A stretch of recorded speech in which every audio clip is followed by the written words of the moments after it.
And of course, it has been a You know- couple of weeks, so let's get into it.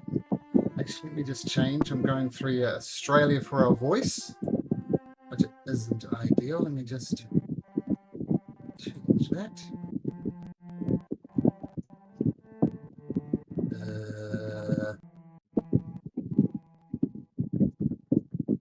Let's see.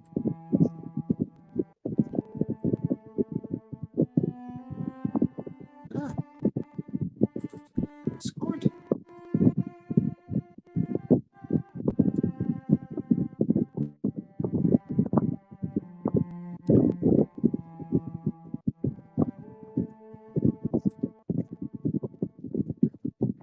Yeah, I'm getting that too.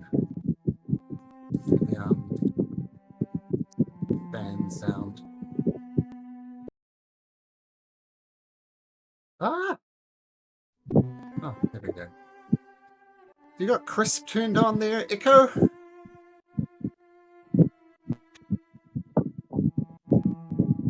Or maybe that's Echo talking. Echo, are you there, bud? Yeah, why? What's up? Your mic's picking up some sort of fan noise or something. Oh, it is. We pinged you in the chat. There you go. Yep, I turned it the other way. Perfect. It good. was right. It was right next to me. Well, if you turn on crisp at the noise suppression in Discord, it'll probably cancel out the phone anyway. I have that. Oh wow! I have that on. Yeah, no, the fan was like right next to my face. I didn't realize it. I'm sitting at my desk, so I'm just used to it being there without it being a problem. Well, if it fooled even the mighty crisp, it must have been on pretty high. But anyway, all right.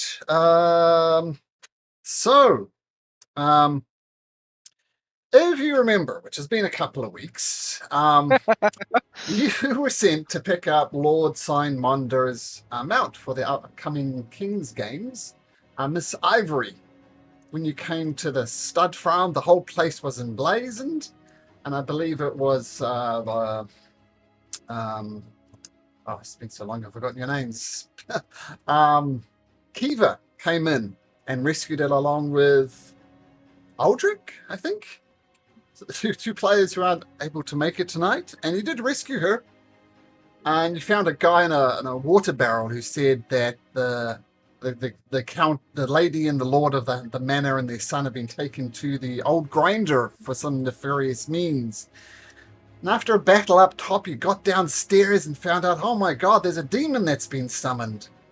And this person here, who I have some art for now, is a person from Strife's past. This was the lady who first wanted to sacrifice you, Strife, but you got away, and so she's obviously annoyed with you. And I think, Umi, you punched Alden Lobo right in the temple and got him stunned. So he's stunned until the end of your next turn.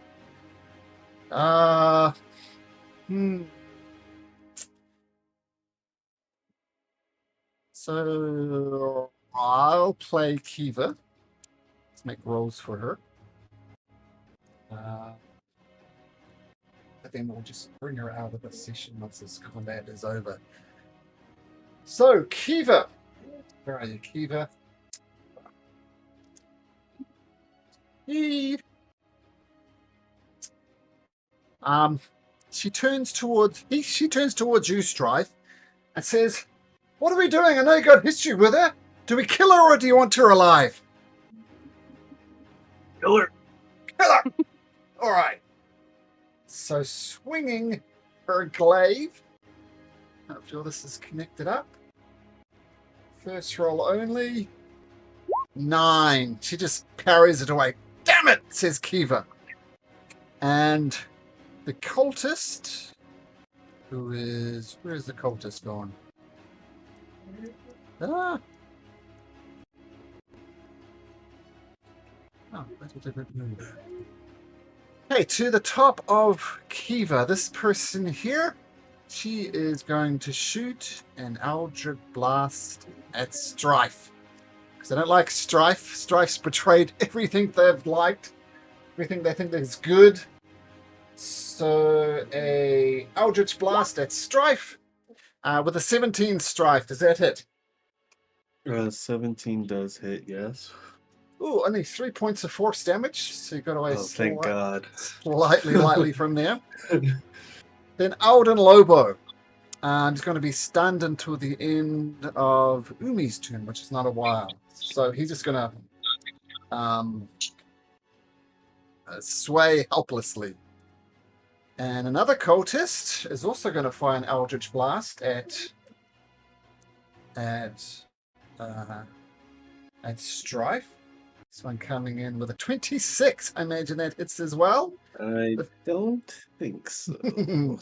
Just squeaks in. Oh, God. And that one does 9 points of damage. Oh, God. All right. Aldrich Ghoul. What do you think Aldrich Ghoul would do, people? We were attacking the stunned guy. Where is Aldrich Ghoul? Oh, it's working out. Great. Yeah. Okay, Well, I so... hope you would do at least. Okay, well, he does... Did some fairly nasty things. Okay, Aldrich Ghoul. Where is he? I think he'll do a backstab attack. That makes sense. Because he'll get advantage on the attack. Plus Umi is there for... So he'll bring out his dagger. Try and snag Aldrich Ghoul under the guts. And with a 22, that'll hit. And 2016 with a sneak attack damage. Aldrich Ghoul rocks back. He is in trouble, but he's still up. Nice. The Countess Marital says, "Oh, you were to be the chosen one. You were to be the sacrifice. You were to bring about a new era. Never mind, you're prepared to die now. Do you have any gods you wish to pray to? Now would be the time." Nope. One. Sleep. Oh, God. Magic missile. 2d4 plus 2. Oh, no. 4 plus this. 9. Ooh, look at those rolls. I'm still alive. But they thump into you. And the Witch Service cultist, Barely. who is dead. Oh, thought I got another shot on you. Reroll, you're still upstairs. What do you do? I would like to run. I don't even know where everyone is. Down the steps, I guess. I'll say you can get 30 feet. The top of the stairs down there. I'll say you have line of sight on this guy, but that's it, because just the way spiral staircases work. Okay. The Alvin Lobo, the demonic-looking guy. Okay. Well, I will. Got it. Okay. So bonus action, I will toss. I have 4 meteors left. I cast my. I had Melf's minute meteors up. And so I have 4 of them left. I will throw as a bonus action, throw 2 of them on this side of the demon guy. So that is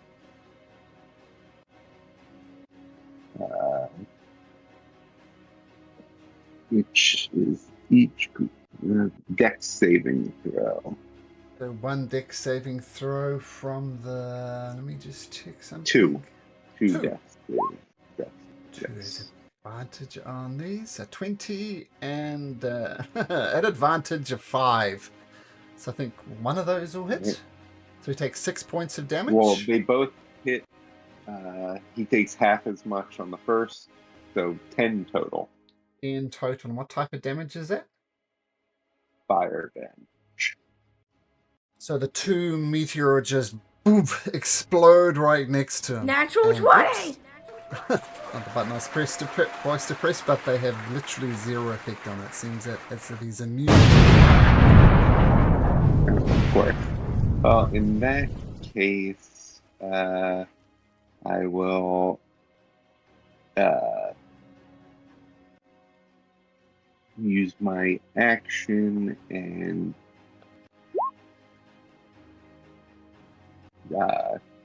Use the food. Not sure what this is, but we'll make Yeah. him an intelligence saving throw and we'll It see what it is- is. Tasha's mind whip renamed. Confuse the food. The food is confused. In effect, it confuses itself to death. So why don't you explain how this demon dies by confuse the food? His head will just collapse in on itself. Oh, messy. So I'll say Umi and Aldra go get a bit of brain matter on their Yes. on their person. And as you kill this demonic creature, notice it's slowly losing form. And it's lost its head, but its body is slowly dissolving into some type of tar, leaving behind only this nasty dagger that he was wielding. So well done, Riro. And that is my turn. I will stay at the top of the steps. Okay, Umi, covered in demon devil brain. What do you do? Gross. I'm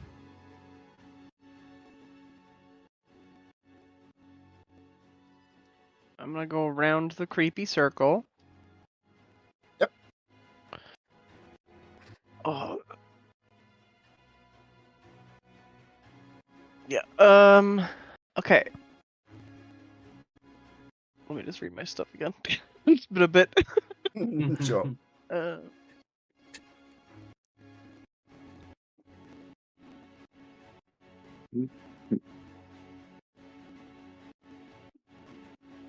Okay. I'm gonna try to hit with the chicken bone to start. On the Love chicken the bone. chicken bone. 24 to hit. 24. She throws up an arcane shield, but your chicken bone goes right through it. So that's a hit. Okay, 8 damage. Got it.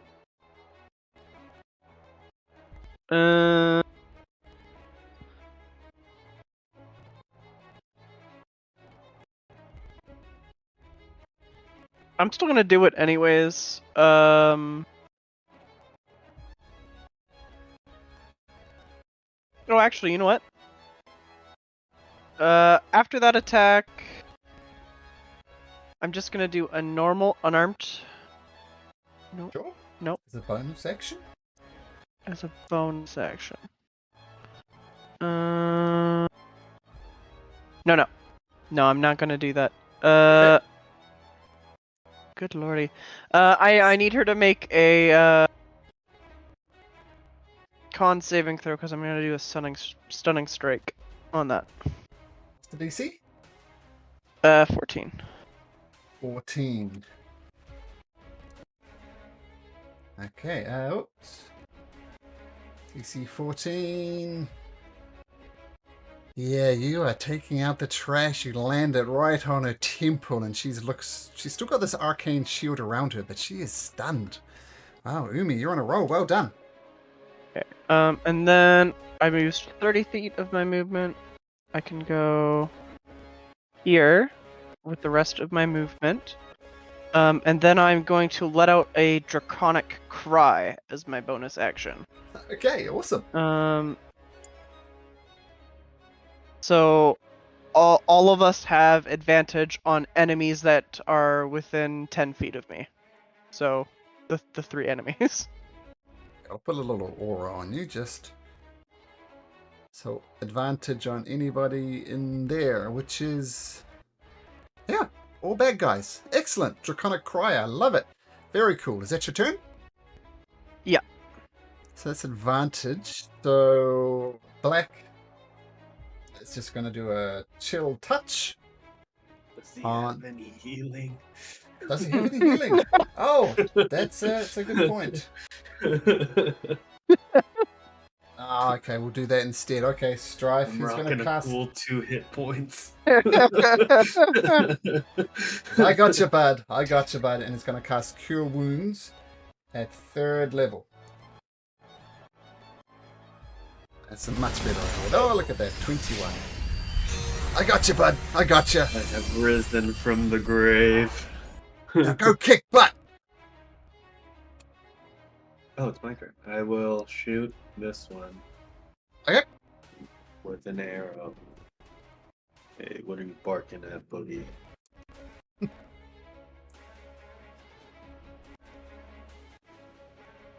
Yeah, at That's a advantage. That 25 hits. to hit. Yeah, nice. I will make one of those arrows a pinning arrow to deal 2d6 more damage. Wow. She has 11 hit And it points, has- so that'll take her down Nice. as the arrow hits into her. Second attack, this one. Okay. Uh, At advantage once again under the powerful draconic cry by Umi.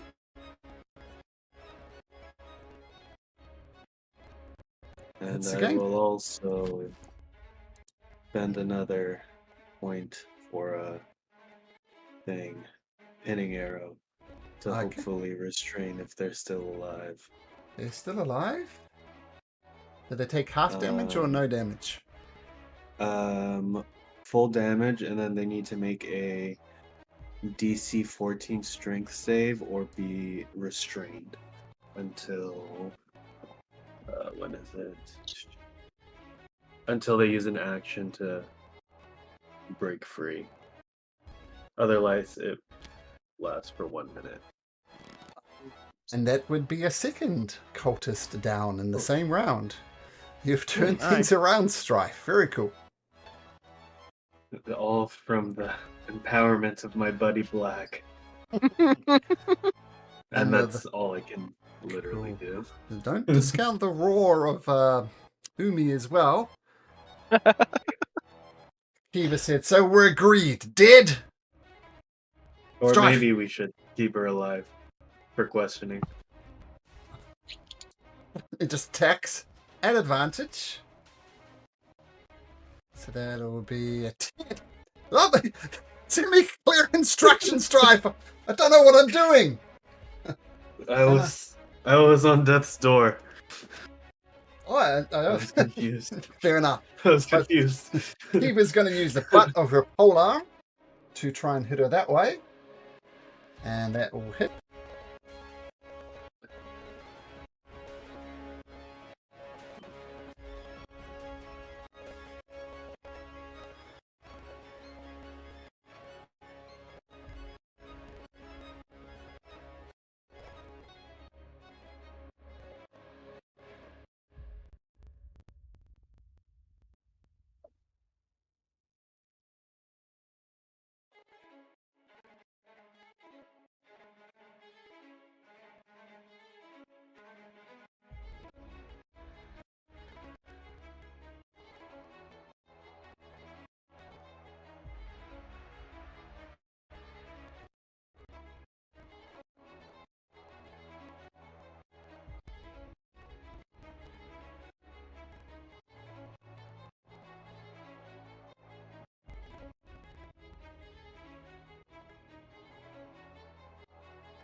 No. Okay, as long as it wasn't just me. Okay. I disconnected and reconnected just in case. No, we can't hear you, man.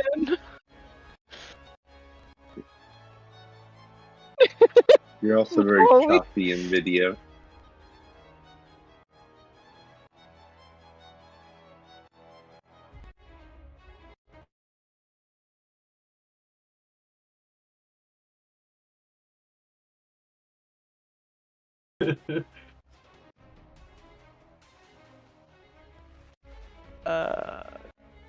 I still can't hear him.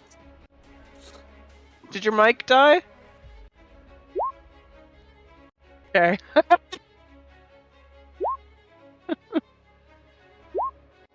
Classic. It's okay, man. We got time. There's only 3 of us.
Team that has like normal movement.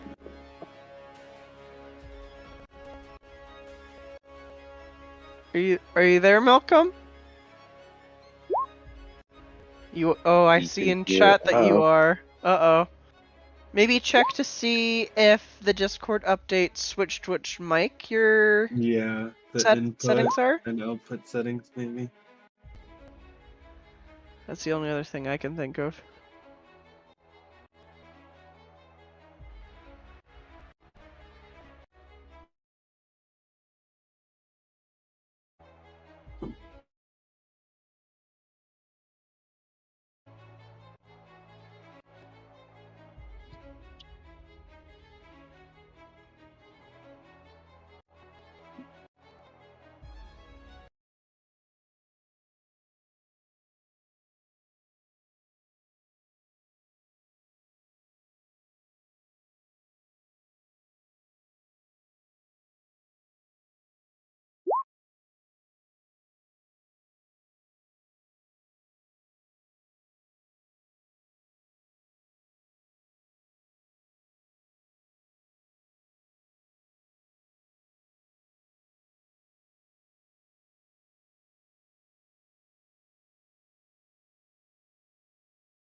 Hello.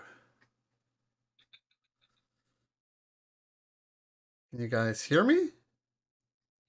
Okay, I'm on my phone, so not ideal, but... Okay. What was I attempting to do? I was Aldrich Ghoul. Oh no, the question was Aldrich Ghoul is landing a killing blow on the Countess, and he's turning to Strife to see what Strife wants.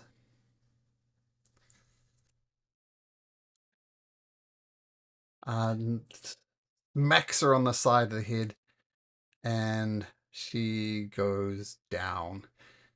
And with that, somehow, Strife survived the full-on attack. Everybody takes a breath as the Countess falls to the ground, not moving. So, sure. I mean, it's extra easy, I imagine, to tie her up because she's unconscious and stunned. So yeah, but yeah, easy to tie her up.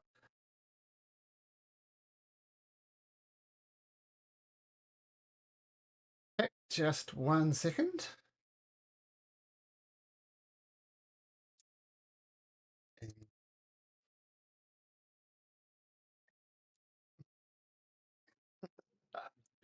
very melodramatic.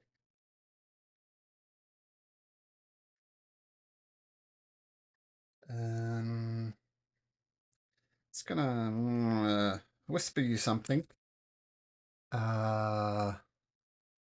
Strife.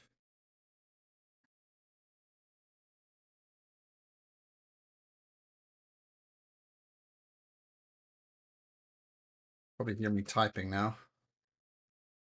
Do you hear me? No? Okay, good. I think it is too.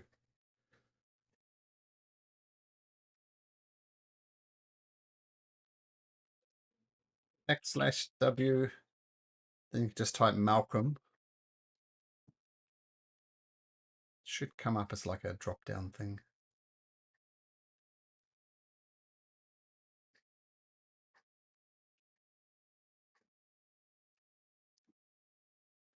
Okay.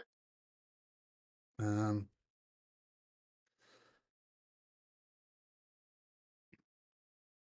me check something else.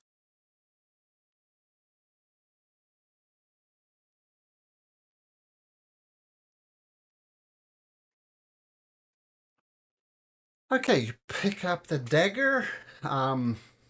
It's nasty looking. I mean, once again, this is what it looks like. It's very obviously magical. You can just tell by this construction, and you can feel it humming slightly in your hand. Yeah, that's it. Looks nasty.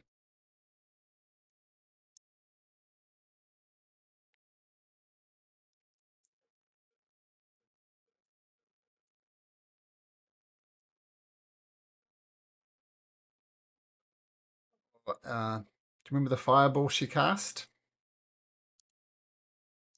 Yeah. Very.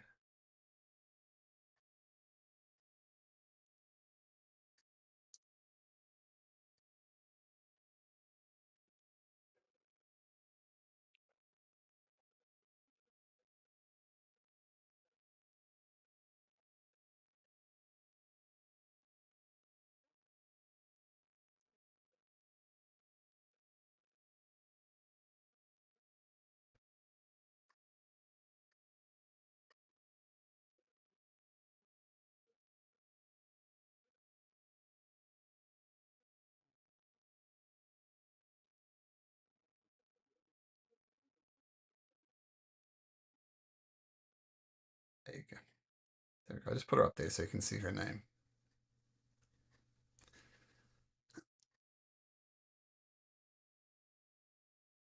Oh, well, yeah. Yeah, just when you put very long descriptions on tokens, sometimes it looks a bit ridiculous. I think that's right. No wonder she's messed up.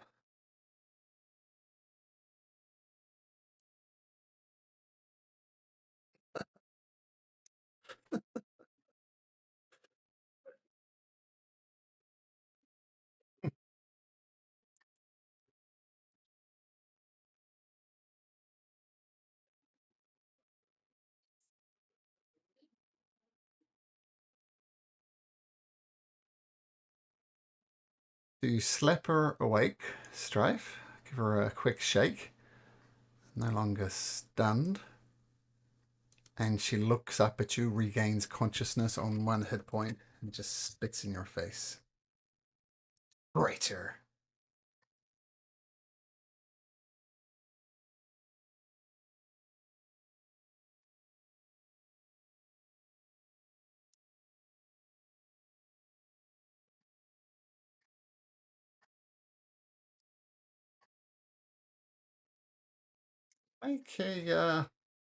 Make an intimidation check. I imagine all your buddies are there with you as well. Not that you need it. You've always known what we're up to, betrayer. There is an imbalance, a wrong that must be righted. All we're doing here is righting that wrong. Now, this is much bigger than you can possibly imagine, Strife. This is a plan that's been decades in the making. And if you think I'm going to reveal to you exactly what we're up against, you are sorely mistaken. It's bigger than you, Strife. It's bigger than me. Decades in the making. And that's all you'll get from me.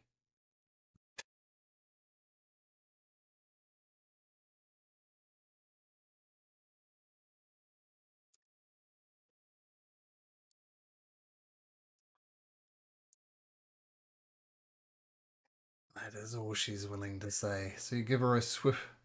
Yep. And with her last dying breath, she just speaks out through gobs of blood in her throat. Traitor.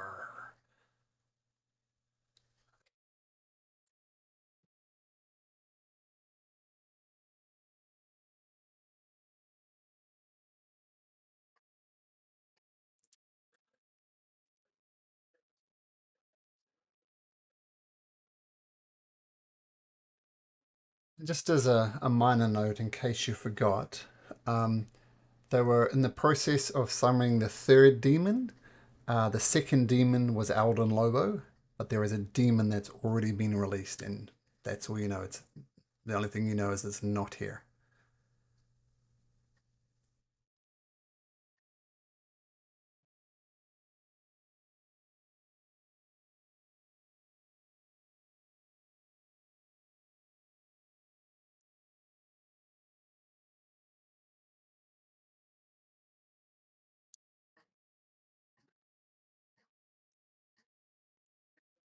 Sorry, devils, technically.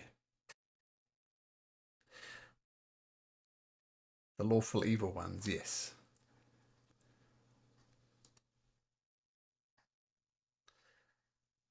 And by this stage, Alden Lobo is more or less a puddle of tar on the ground, with his dagger, which Strife grabbed.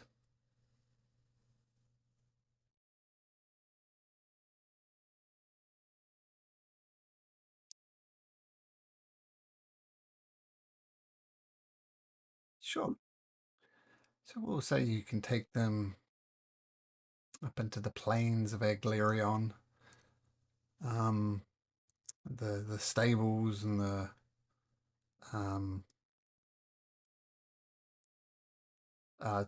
fully inflamed. There is nothing much to nothing much remains. My map just being a little bit weird. There we go. Yeah, so the Royal Stud Farm is no longer there. The housing is gone. All that's left is windmills, some in better repair than others. Some of the locals have come to see what the hell's going on. Some of them have made pathetic attempts to save the stud farm, but it's well and truly gone.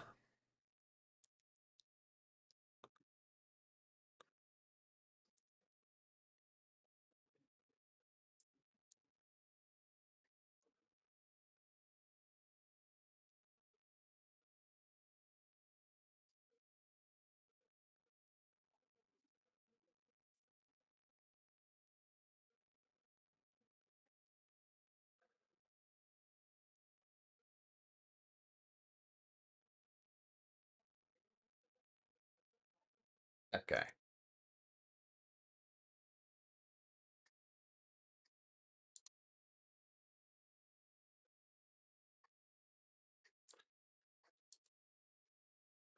Okay. So after mhm. Yep, a black one and a white one.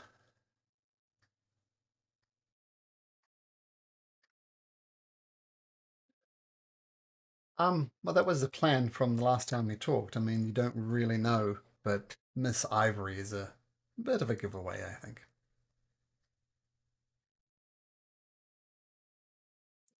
Sure, make an animal handling check.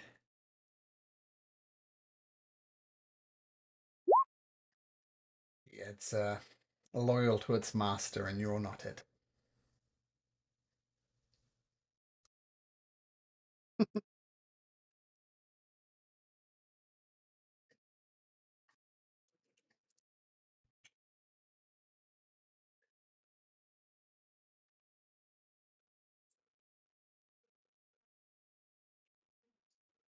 Odin beer? Okay, so you arrive back in the city of Odenbeer. The It's quite a jovial scene when you return. Preparations for the King's game are well underway. Streamers have been put up. Children are running around like buying toffee apples and things like that as the pre-games things start. Stores are being set up. All sorts of fun activities are planned for tomorrow. And as your characters will definitely know, the culmination of the King's game is a battle of the champions, where people vie to the prize being an audience with the king, so you can sit down and ask the king for some favors, something like that. The king has won this tournament year after year after year. He's an expert warrior, so the joke around town is the king grants an audience of one because no one else is good enough to win. So that's the scene you find yourself in. People talking about and making various bets on who they think is going to win the Battle of the Champions and cunning plans to outwit the games beforehand, the fun side of things. So that's the scene you find yourself arriving in when you return to uh, Odenbeer. So what would you like to do?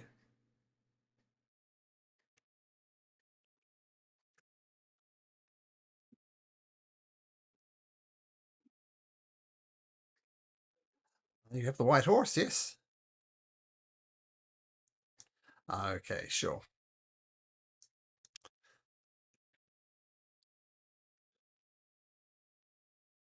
So the Monder estate is number 89.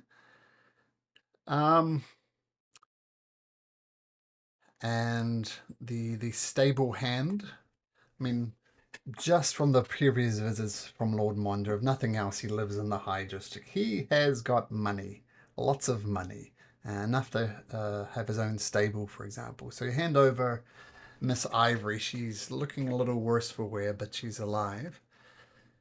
And you go see Lord Sign Monder. Welcome back. I see you brought back Miss Ivory. I did have thanks for that. She looks a little worse for wear, though. What happened?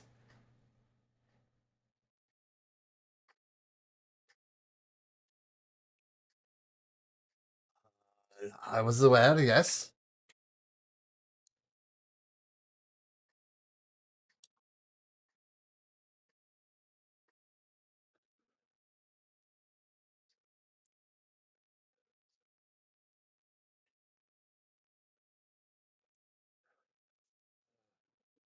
For what purpose? Was it just maliciousness? What happened?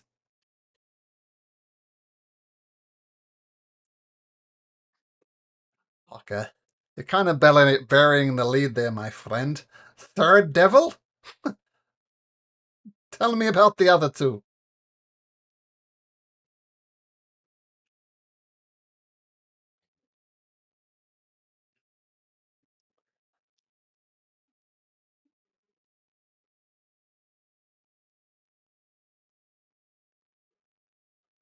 What do we do? What do we know about this devil on the loose? This is of great concern.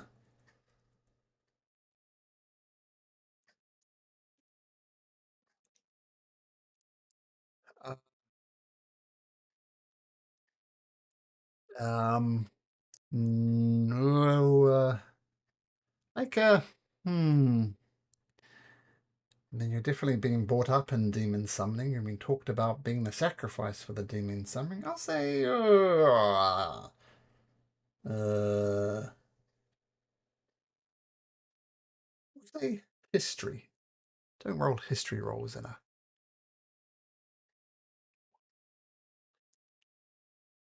Yeah, you're not sure. Just some great evil will be unleashed, and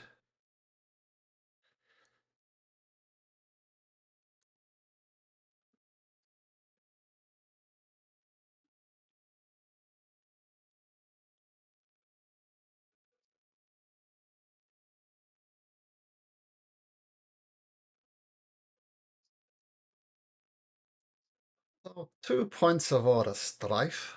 Number one, I'm not your bro. Refer to me as Lord, if anything. Much better.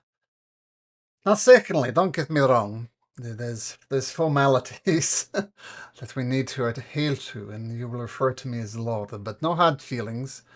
No, the sacrifices you've made for the city. I mean, we've done a lot together.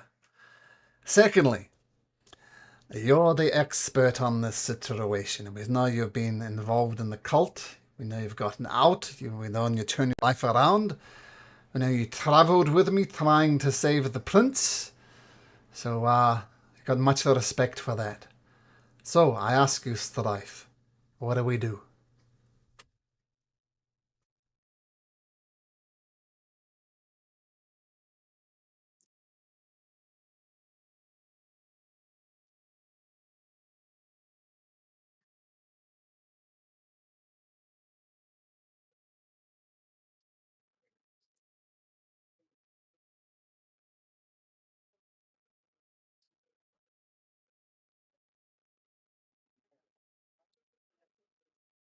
I, I do not disagree with your logic. Um, it puts me in a bind though, because the tomorrow, the princess, the king, and the queen are going to be outside of the palace. They'll be attending various King's Games events. And I've already lost one prince on my watch. I'm not about to lose any more royals. So we need all the protection they can give. Uh,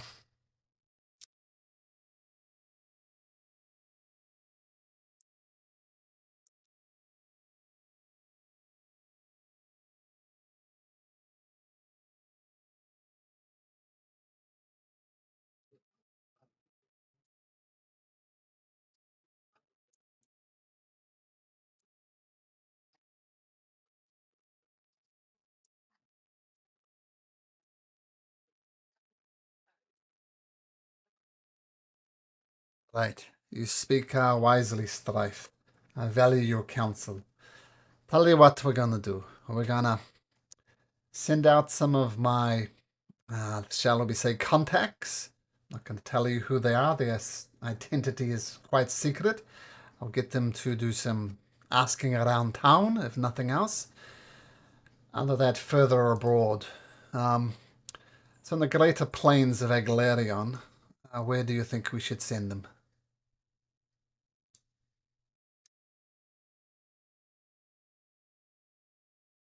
You escaped from somewhere about there.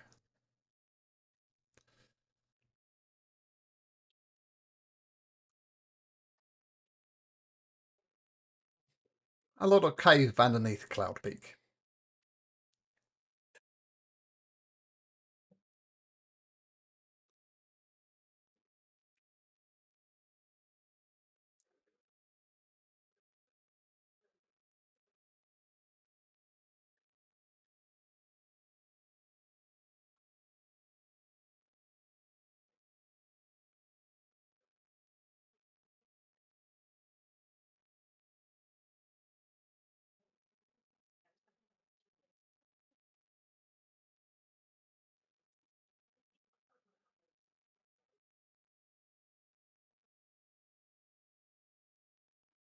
Tell you what, I'll send the best men I know who are used to working in the shadows. I'll send some of them asking around town, see if we can find anything, and I'll send some of them out to Cloud Peak. I mean, it sounds like a long shot, but a long shot is better than no shot. This is why I value your counsel, Strife.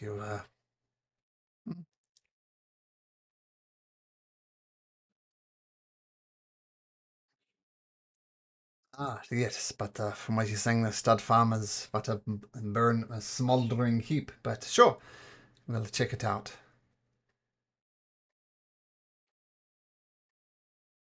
Anything else to report?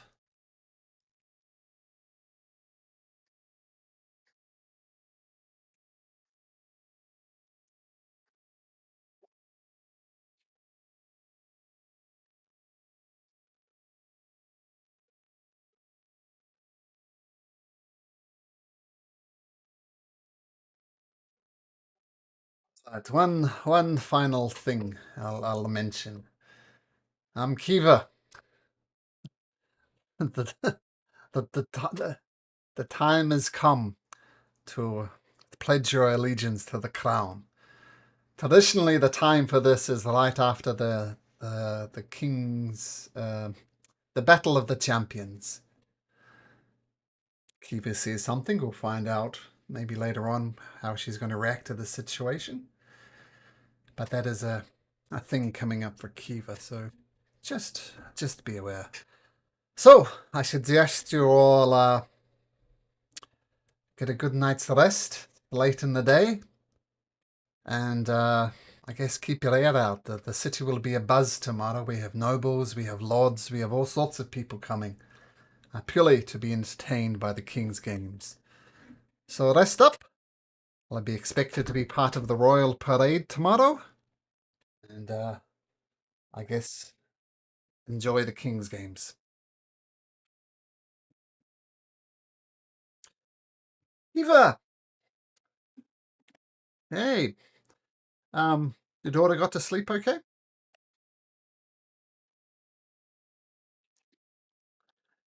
Sky got to sleep okay?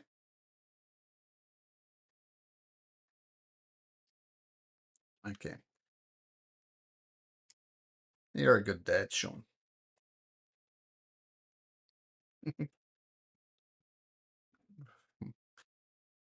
So, just to give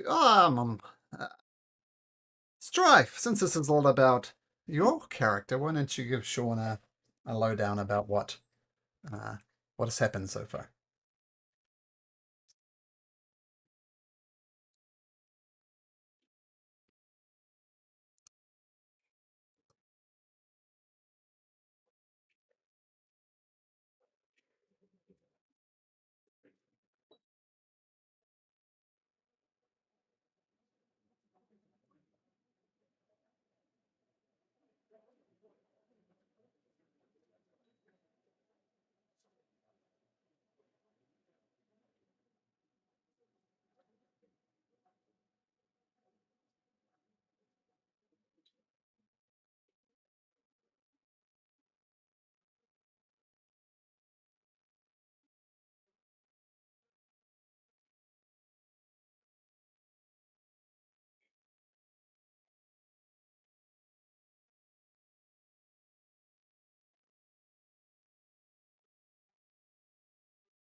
Well, I said, well, if Sean comes back, we'll hear his answer. Just one other minor thing. There was this nasty dagger that he had. This thing here. Yep, so Strife has it. He hasn't really looked at it or investigated it, but it's, very obviously magical.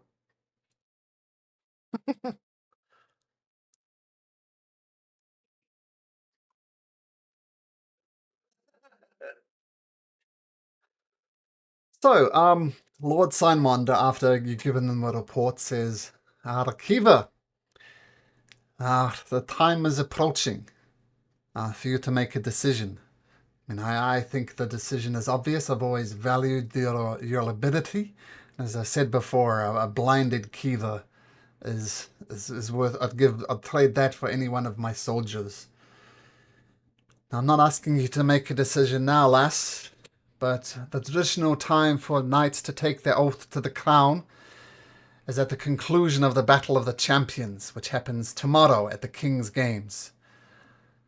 So now you're a little bit on the fence. Have you made a decision?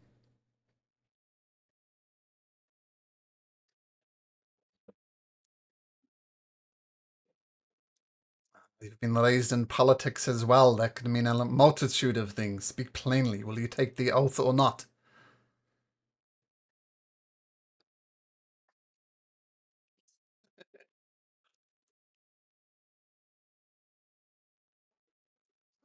Okay. It's like a dice roll.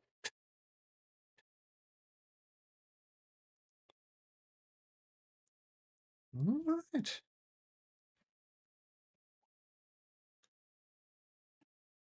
All right. I'm pleased that you've made a decision. You've given this a lot of thought. I'm just laughing about the roll. Well, no, yes, that's fair. This is a big decision. Well, what I suggest you do, Kiva, is, as you know, tomorrow is the King's Games. Lots of fun and frivolity to have. I suggest you enjoy your day tomorrow. Compete in the Battle of the Champions if you wish. But the traditional time for knights to take their oath is at the conclusion of the games. So, King Waldron will perform the necessary ceremonies at the conclusion of the Battle of the Champions. And you'll be seeing your friends here, Strife, Riro, Umi, and all the rest of them. Black. It won't be goodbye, but it'll definitely be see you later. So I suggest you have a good time tomorrow.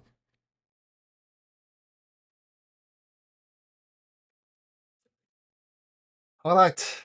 Well, I've still got a multitude of pointless fucking paperwork to do before the King Games can officially start. So unless there's any other questions, I'll be seeing you tomorrow. And the knighting will be a special day, Kiva. My heart will be bursting with pride as you join my ranks.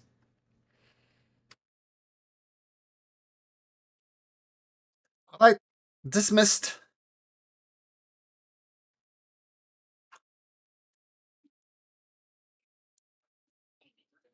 You're in Lone Sign Monder's manor, Monderviller.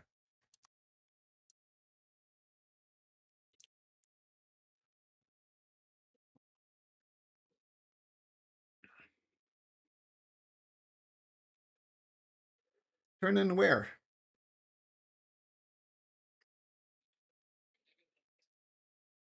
Oh, you can all meet.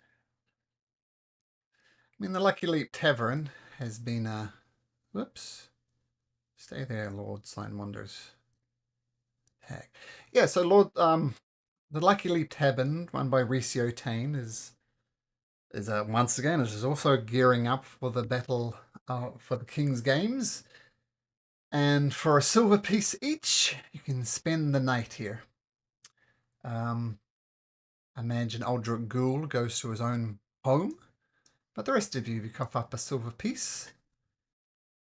And if there's anything you wish to talk about or do it now. Otherwise, we can just fast forward to tomorrow morning.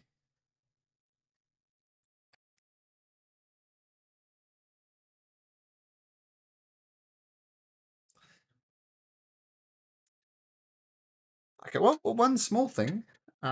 Sure, so we'll fast forward. So take a long rest. We're level 5, so that's fine. So Strife, you have this magical dagger in your hand, or in your backpack at least. What do you? I mean, if you wish to know, you could spend some time with it and attune to it.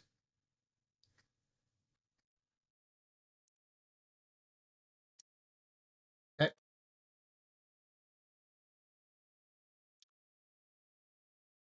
Okay. Just gonna share what it does, but I wanna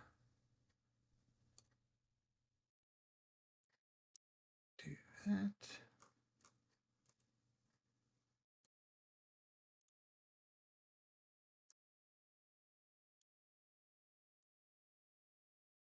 So I'm just making a copy of the magical item so I can share it with you and everybody else can't see it. Share it with them, of course, if you want to. But you don't have to. So, down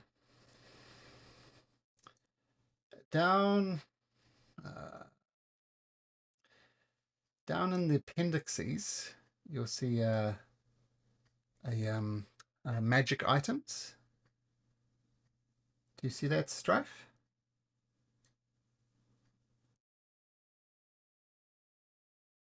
Should see the hellish dagger there. Now you should see another one just now called Strife's hellish dagger. Do you see that? So click on that. It does require attunement, and that's what it does.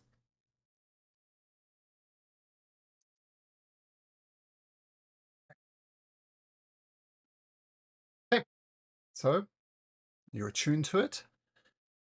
The next morning comes around. Breakfast is had, and the King's Games, is underway. People are already cheering. People are already inebriated, cheering the various events going on. And from what you have learned from either from Aldrich Ghoul, who's been through these before, as it's a series of rolling events. And the very first event takes place at Dragon Plaza. Oh, actually, the very first thing that happens is you see people lining the streets. They've constructed flags. Sorry, just a sec. They've constructed flags with the colours of Odin Bear and Aglarian as whole. They're all cheering. And you see Lord Monder coming through leading a parade. He's on Miss Ivory. Miss Ivory's obviously had some work done, and the livery that's been put on her is just put on a subtle way that you can't really tell that she was almost burned the other day. But Lord Signmonder proudly leads the procession through. He gives you a quiet nod as he passes you, and then more knights of the crown come past, also on their own steeds. Then the royal carriage passes through. And inside you see King Wardren being stately, doing the classic Queen's wave where you wave from the wrist and that's about it. Queen Lyrencia, his wife, his new wife, his second wife, the Queen, she waves. And there's also Princess Athena in the back. And of course, this delightful young lady.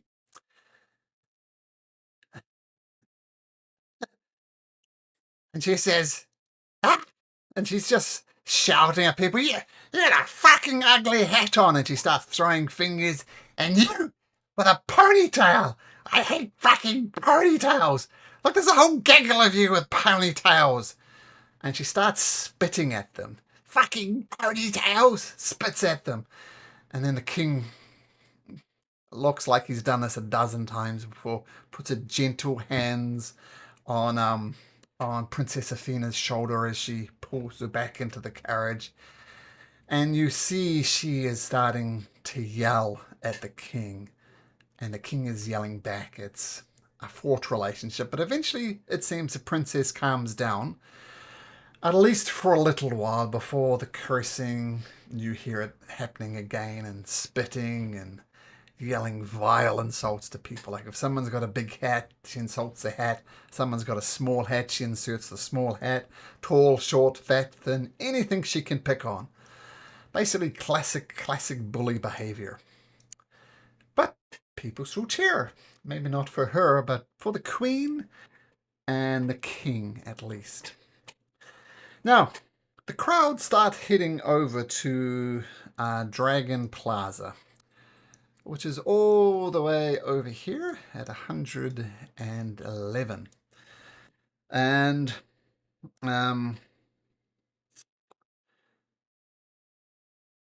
There's a tent that's been constructed here, almost like a big top circus tent. And inside are various benches that all point towards a central performance area. And there's a sign above the tent. And it says, "Welcome to the Battle of the Tipsy Tunes. The first prize is a magic scroll of the instant tent spell, which was also used to create this tent, sponsored by the Emporium of Marvelous Rarities." And the proprietor of the restaurant, of the place, says, "Oh, some new visitors. Who is keen to join in the Battle of the Tipsy Tunes? Only 3 gold pieces per entry. If you can handle your alcohol and you can sing a tune, then this will be the event for you. Who's up for it?"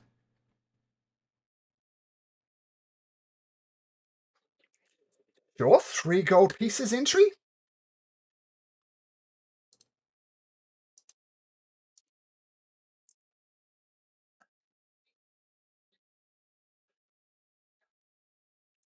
Oh, excellent. Of course, you can enter, all of you can enter, or none of you enter. What about you, my lady, he says, nodding to Kiva. Surely you have some battle tunes you could bless us with?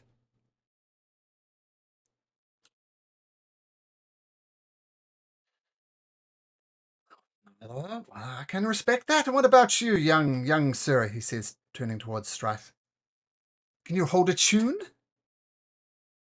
All right. So we have Riro, Umi, and Strife.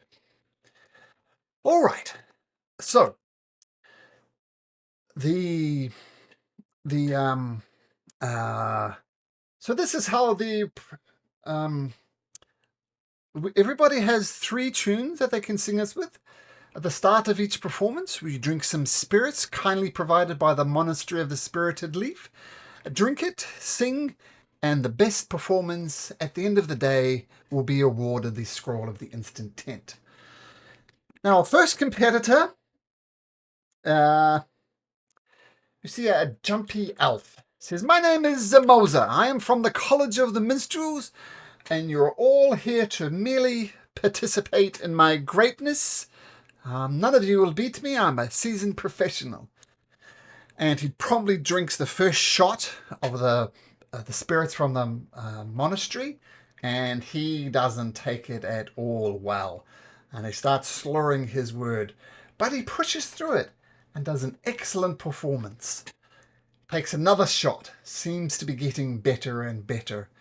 Singing nice tunes, singing tunes that remind you of home, things that remind you of lost lovers.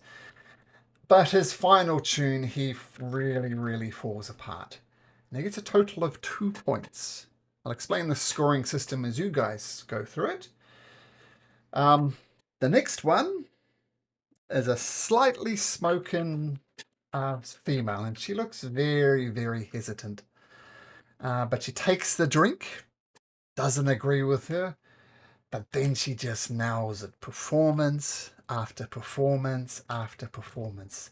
She attributes a total of 4 points. 5 points, sorry.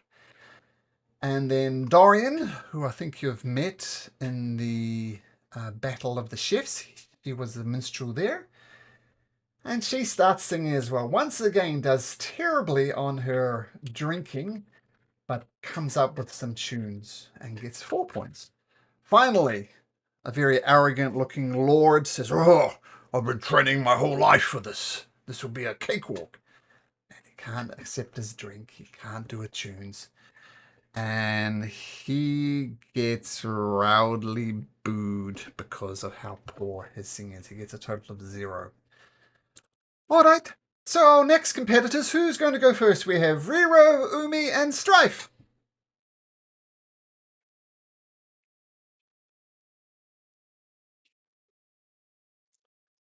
All right. So you're put in front of the crowd. You're given a shot of the spirited leaf. Can you make me a Constitution saving throw, please?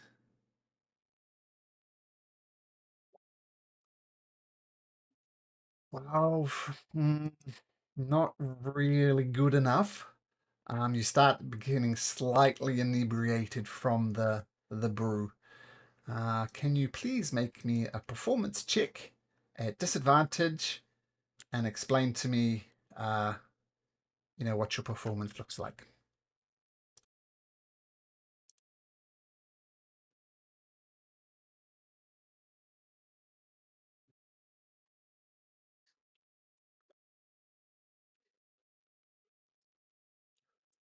Oh, it's a shame.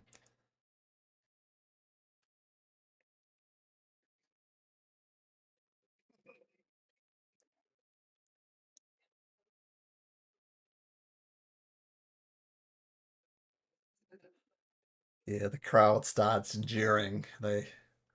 You're off to a rough start. Another shot of the spirited leaf liqueur is put in front of you. Make me another Constitution save. It's getting worse and worse. Make me another performance check at disadvantage.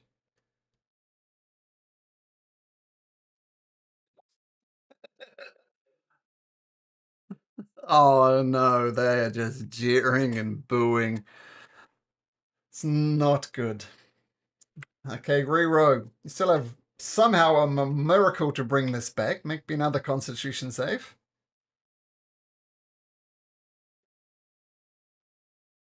Yeah, she is drunk as hell, and you don't actually get the third thing because you fall asleep, thoroughly drunk. You don't get the last performance, and this gets a round of applause from the crowd. So zero points for Umi. So that wasn't good. Okay. Well, the kobolds aren't noted for their musical abilities, but I'm here to be prepared to be proven wrong. Rero, you are up. Sing us a tune, but first have some of this spirited leaf whiskey. Take a shot, my friend. So con save, please. Oh my god. Oh, okay. And a performance check at disadvantage, Rero.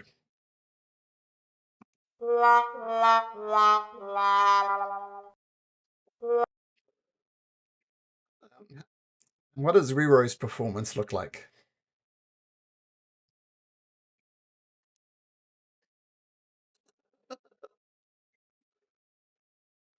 Well, in that sense,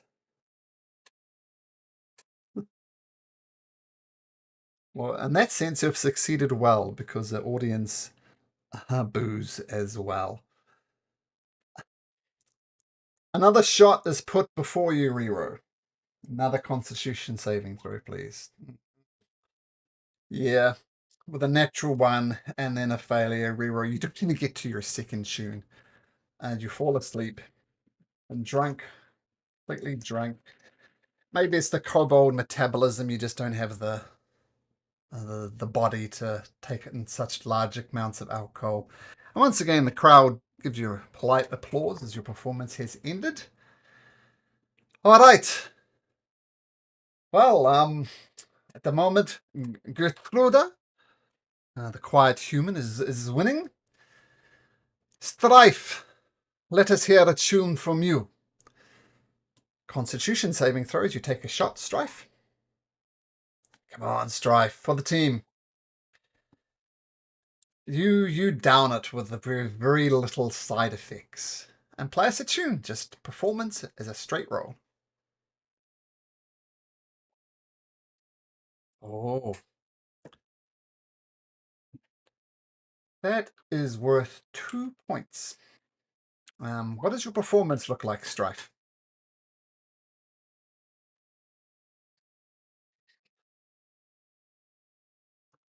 The crowd likes it. Give you a clap. It's very much in tune. But then another shot of the spirited leaf is placed in front of you. Oh, and you down it again. You may make another performance check after your warm-up. Yeah, it's a little off key. People said, "You should have tuned up some more." And they get some laughs from the crowd. Okay, one final shot. You have a slim chance of winning. Oh, you've taken your shots well. And one final performance check. You get a total of 4. Wait, no, that's 3 points. So the crowd loves your performance. They give you some applause, and the judges can.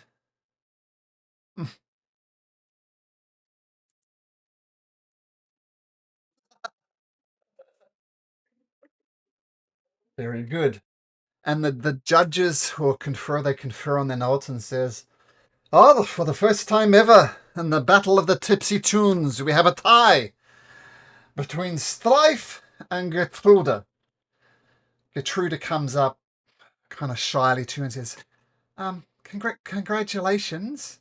I think it's only fair if we have one final performance each, and may the best musician win." Okay, I'll go first. And she has a +2 to her roll. So she sings a song, and it is beautiful. People start crying as they remember lost loved ones, lost lovers, family members who have gone. And no, she gets +2. She's a 21. The +3 is already built into that. Yeah.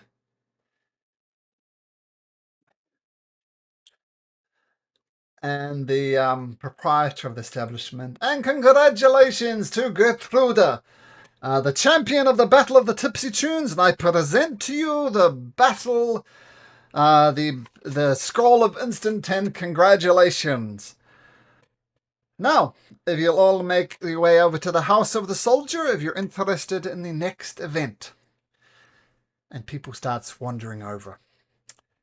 But as this is happening, you notice an old lady. She's wandering around, and she's found her way to the Battle of the Tipsy Tune. And she's got a plate, or like a tray in front of her with various candies. And she's saying, "Special Grandma's toffees for only 2 copper pieces. Please buy one, help an old lady get by. Time is difficult, just 2 copper pieces per candy. Is anybody interested? Please help the elderly."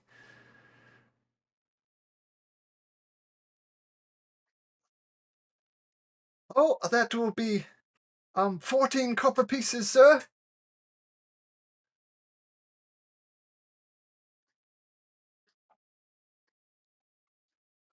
Imagine they're already gone before they've been paid for.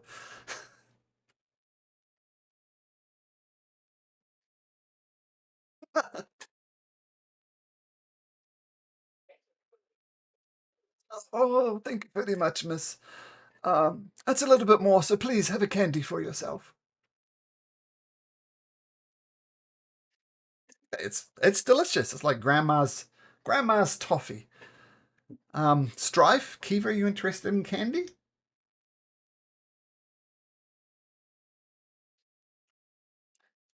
That will be 20.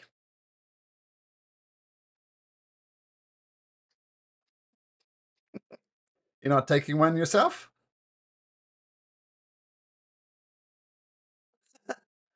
And does Kiva eat one? Okay, so once again, I feel we need to roll for diabetes at some point, but yep, so they're delicious. Grandma's candies, and it does. My grandma used to make toffees. She's a bit of an old battle axe, though, so I don't want to paint her in a nice light. But anyway, that's another story. So, you head over to the House of the Soldier, pretty much following the crowd as you're going along there. About halfway there, though, Umi, Strife, Riro, you feel a grumbling in your stomach and you feel violently ill. Seems as if Grandma might have dropped a fingernail or a hair or something in there, but these are not good candies. They don't at all compare to the Halfling's Treasure Bakery. And while it's, I don't know if you're embarrassed by it or not, but Strife, Riro, and Umi, you start throwing up and you end up on the ground writhing around in pain. This is something terrible. Kiva, you're the only one who didn't eat candy. What do you do, if anything?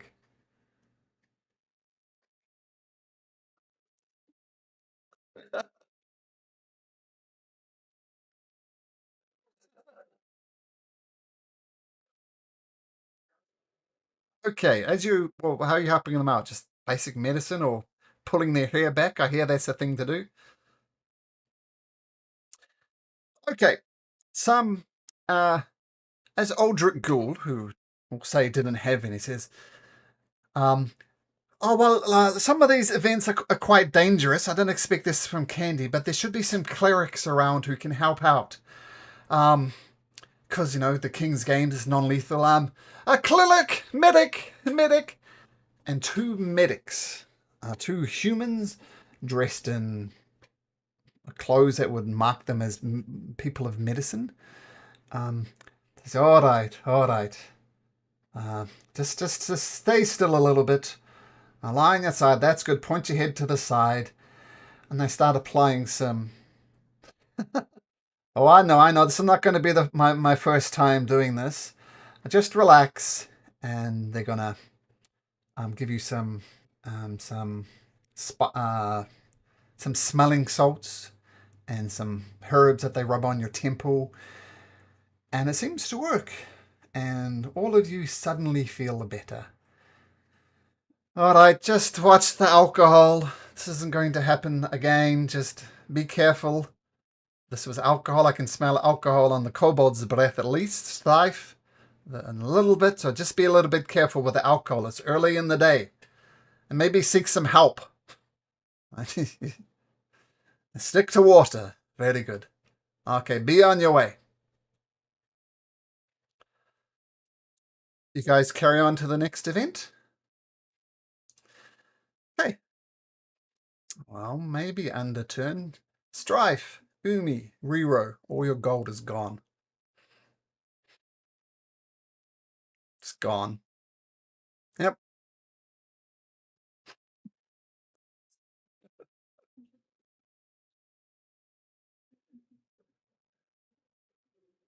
How much does Umi have now? Or zero now? No, gold. Just all your gold. All your silver, platinum, whatever you have. Any currency you have is gone.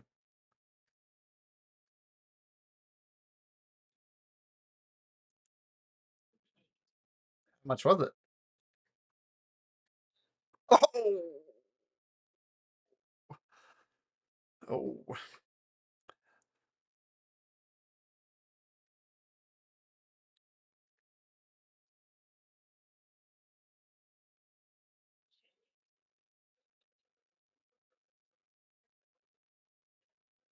Reminds me of session 1 for, I think, the Critical Role campaign we did, and your character arrived with 0 gold onto the starting of the campaign.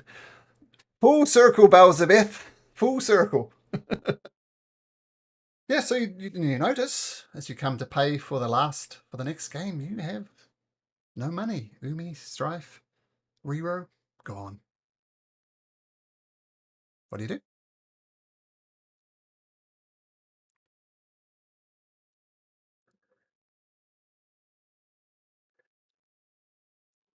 Well, it happened about here. Just going along Old Man's Road. That's where you got violently ill. Now, I will say that if you do wish to go to backtrack and try and find it, you won't be able to compete in the next event. And the next event is a pretty much an archery competition.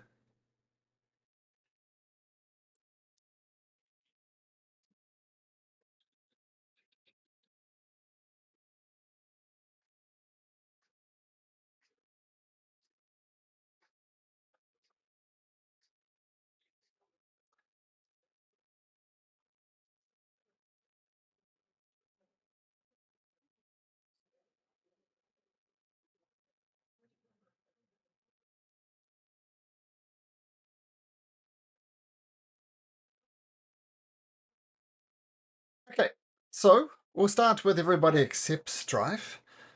Why don't we make a group investigation check, I'm going to say. To try and get to the bottom of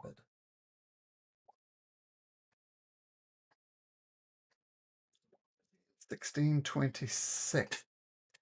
So you're looking for both the clerics and the grandma. The grandma selling the toffees, you don't find any body matching the description. You do find some clerics. They don't look like the ones that helped you though. But you can talk to them if you like.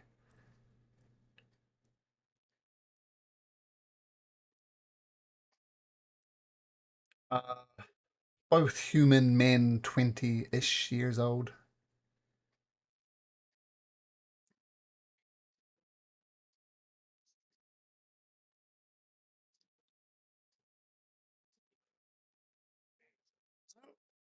Well, they're just wearing the medic kits, I'll say. Like clerical robes, that makes more sense. I'm thinking army stuff. Clerical robes, which these clerics that you found, who are also helping someone who's gotten too drunk too early. But it's not the ones, these are not the droids you were looking for. There's something amiss. Can we help you?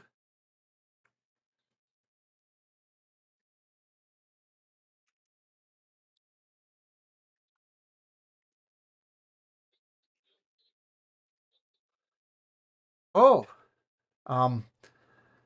well, this is awkward. We spend many years studying the way of the God of Light, the Great Redeemer, and we're put out into this field after, it's 15 years of training, something like that, to fully embrace the teachings of the Redeemer. And only then does he bless us with the ability to heal. There is nobody in our order that's young. Well, I think you've been deceived. If you're wanting food and sustenance, if you're fully drunk, fully broke, maybe fully drunk as well, I suggest you head over to the House of Healing. They can provide you with food. The Temple of Life, sorry, the Temple of Life. But I'm afraid that whoever robbed you was not one of us. It is far too young. Do you have enough money to get by?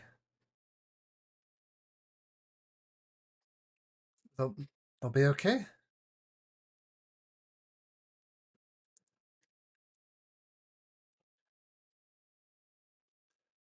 Okay, well, I'm sorry for your loss, but I'm afraid it has nothing to do with the House of the Redeemer.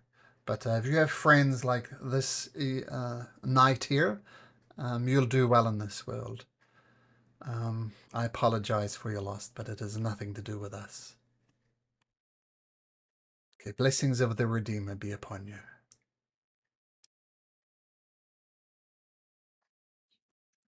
Okay. And by this time, Strife.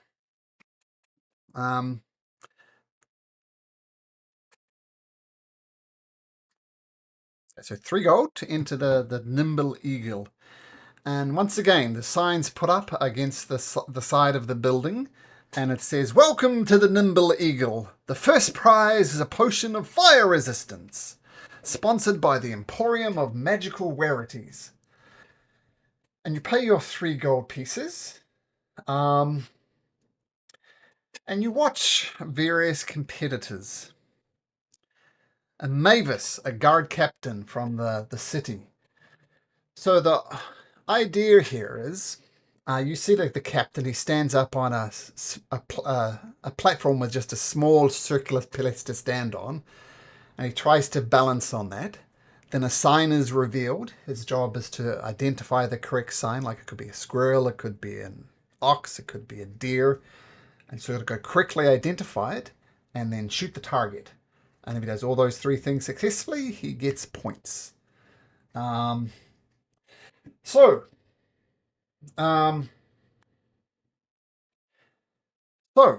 he shoots Keeps his balance, calls the wrong target, misses, does the same thing again, and eventually, with missing shots falling off, he gets a point of -2.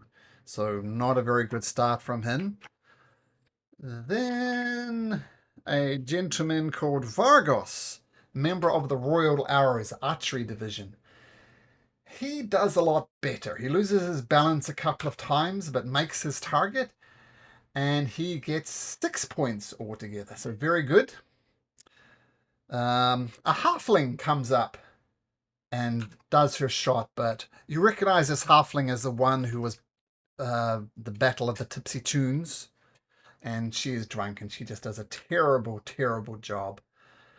And finally, someone from the faraway city of Dral, a different city-states, which I think the third campaign series in this book is based on. He says, watch this, Agrelions. This is how we do it in Dral. And he does a reasonable job, getting 1 point total. So, Incration, it is your turn to stand up. The crowd gives you polite applause. And they say things like, we loved you in the Tipsy Tunes. I think you should have been the winner. Not that human, lass. So you've got a bit of street cred, if nothing else. Okay. So 3 gold pieces. So first of all, you're invited to stand on a long pole with a thin place to stand on top of it. You climb up. Let's see if you can maintain your balance. Make me an acrobatics check to maintain your balance up there. Oh, very good. So no penalties for losing the balance.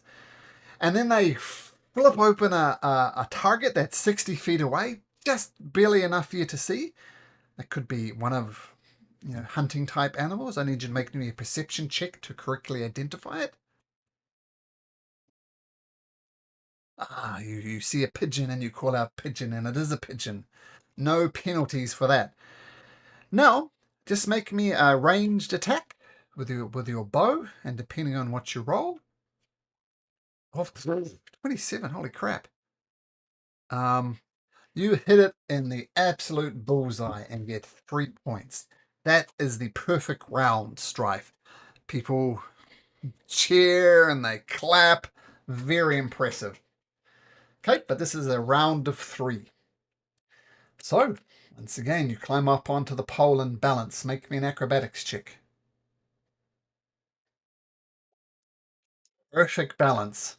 A quick sign is revealed. Make a perception check to see if you can spot it. It's a deer, and you say deer, and that's exactly right. So far, so good. And take a shot, Strife. Not quite a bullseye, but just off. Good enough for 2 points, though. At the moment, you just need 2 more points to take the outright lead on your last shot. So once again, climbing up onto the pole that wobbles ever so slightly. Make me an acrobatics check. Perfect. A quick target symbol pops up. See if you can spot it. Perception check. Oh my goodness. So no penalties at all. And as you take your last arrow shot for the victory, make me a ranged attack with your longbow.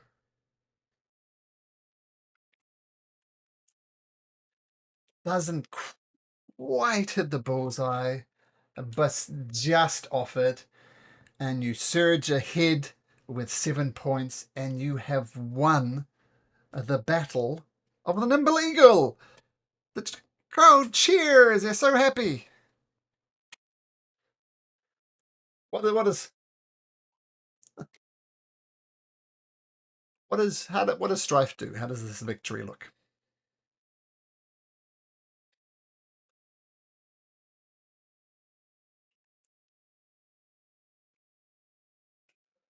They'll politely shake your hand, the other competitors, and a guy comes up to you, who looks like this. He's a knight of the crown, and he's got these weird glowing eyes. And he says, "What's your name, friend?" "Well, Strife, I've been watching you. It's been mighty impressive. You won this battle and almost won the Battle of the Tipsy Tunes. I expect to see you at the Battle of the Champions as well. Will you be competing?"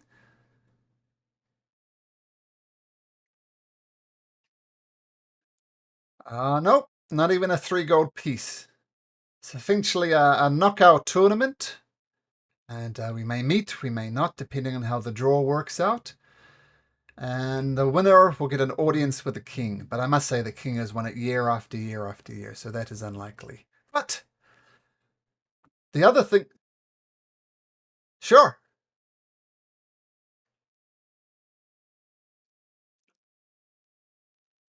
I have had the honor of fighting the king twice in the king's games.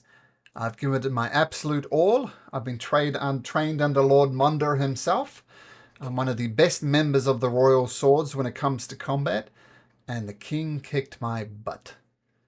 No one holds back. He is that good. Of course, it is never to the death. There are clerics around, and if someone gets knocked out and injured, they are brought back by the clerics. So no one has died in the King's Games for all the years we've been running it. One thing I should mention, you've got this new potion of fire resistance. The only entry fee for the battle is each contestant pledges a magical item, and the winner takes both. But hey, you're up a potion of fire resistance. That would be more than ample. So shall I expect to see you there at the Battle of the Champions?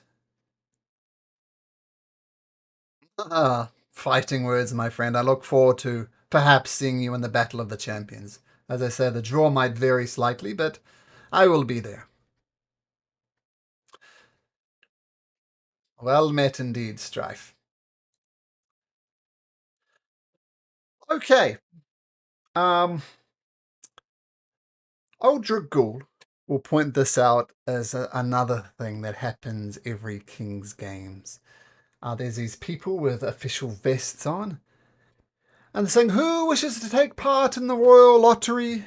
You can enter as many times as you like, and the winner will receive 500 gold pieces.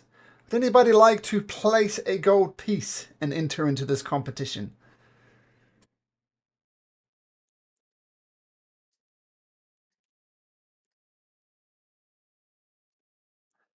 "Right, sir.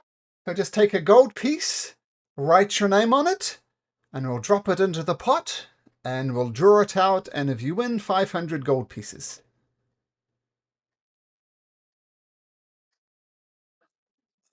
Well, and they say addressing all of you, can enter as many times as you like. What about you two young kobolds? Do kobolds like gambling? How many coins? Okay, just write your name here, miss.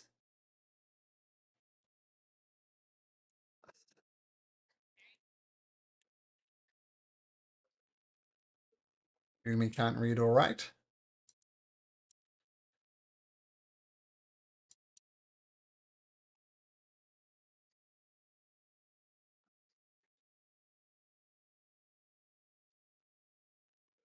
Let's see how bad. Make a performance check.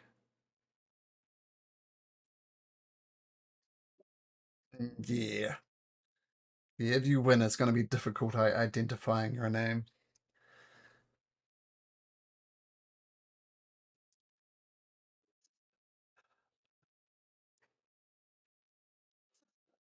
Okay. Okay. Well, we know it'll be you if you win. What about your kobold friend? Would you like to enter, sir? Oh.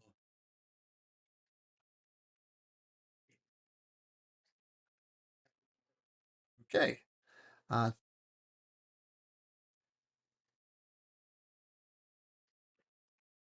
okay.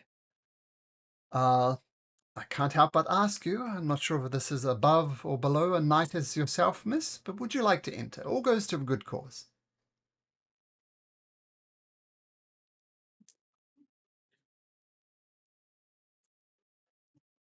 Everybody who put a gold coin in, can you roll me the D500, please?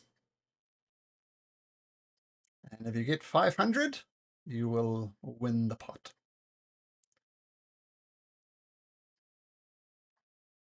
Yeah. Oh. If you don't know how to do that, it's, whoops.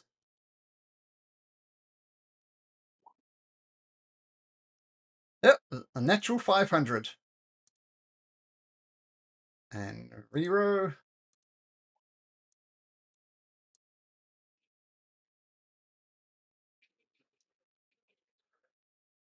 They're like that. Oh, that's not right. Like that.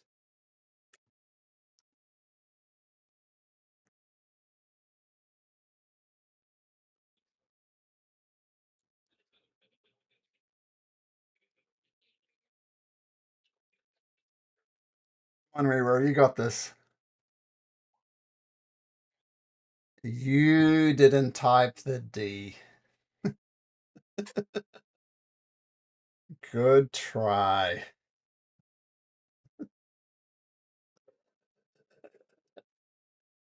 That's the oldest trick in the book, Rero. Oh, never mind. Yeah, man. Imagine you typed that right. That will give a 500 every single time.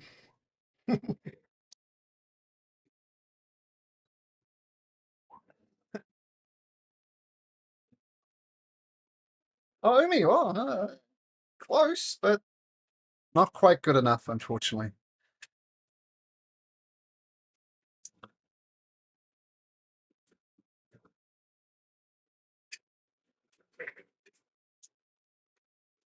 Sure.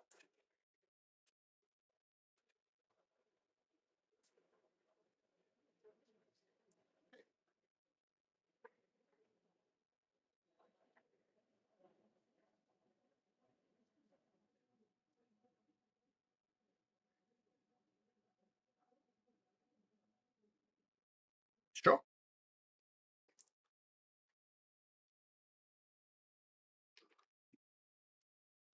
Mhm.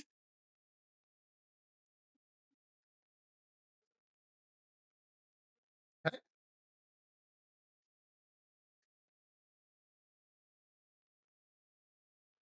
What does Strife look like without his mask?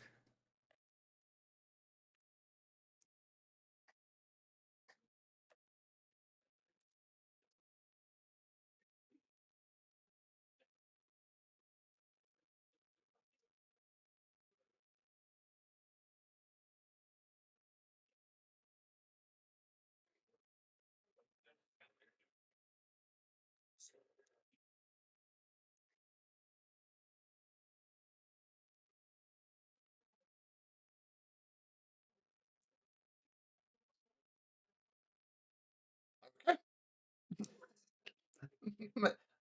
Make a performance check. You can do deception if you like.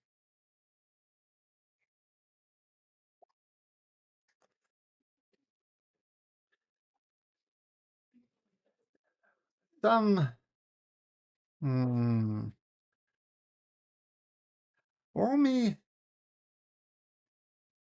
Sure.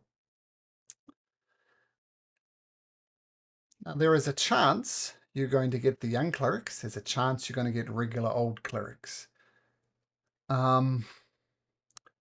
So, tell you what, roll me a... How many would there be? Roll me a d20 and roll 18 or higher.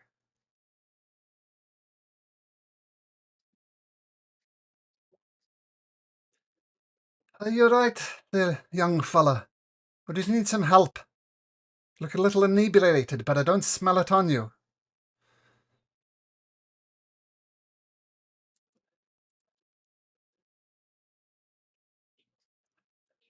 Oh, all right. Praise be to the Redeemer.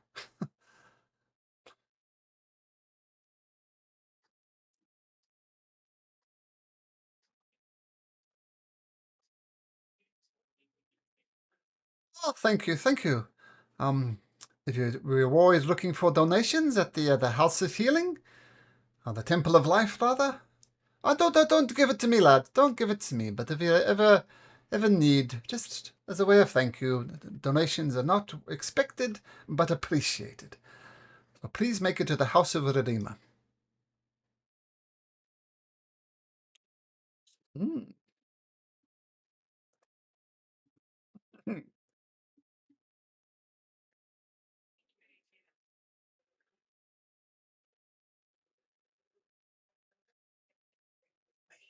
Hey, well, Umi, you said you were scanning as you go, so why don't you just make me a perception check, and if something comes up, I'll let you know. You're scanning the crowds quite a lot. I'll let you know. I'll let you know. So the next event, it's easy enough to find the events as the crowds tend to follow along. Some of them to compete, some of them just to cheer. But this one happens in the northeast of the city at a place called Zakar Plaza. And this is a competition. Well, first of all, welcome to the competition of the Merfolk Lumberjacks. The first prize is a Dust of Dryness, sponsored by the Emporium of Magical Rarities. And you see our first competitor, they put like a diving bell helmet on him, but it's all see-through. And they proceed to fill it up with water till his head is completely filled up with water. And then he rushes back and picks up 3 logs and then rushes them back. And then he takes off for a second round and he probably collapses, struggling to keep breath. And the people come and release the helmet. He gasps a few times, but he's fine. The second person also puts on this water helmet and rushes back and forth. And in the end of the day, he picks up 10 logs. And then another competitor goes, they pick up a total of 5 logs. And the last competitor before you guys go, she picks up 3 logs, and Umi, you notice something odd about this competitor. She's going back and forth and picking up logs, and you notice that you spot some gills on the side of her neck that she's trying to hide, because this is, your water breathers are not allowed. So you notice this person cheating. What do you do, Umi?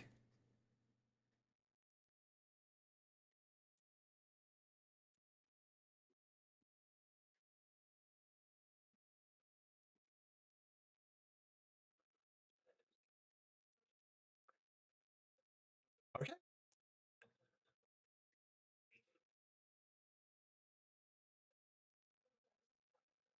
Go back and forth, back and forth, back and forth, until she gets 2 more logs than the one before her.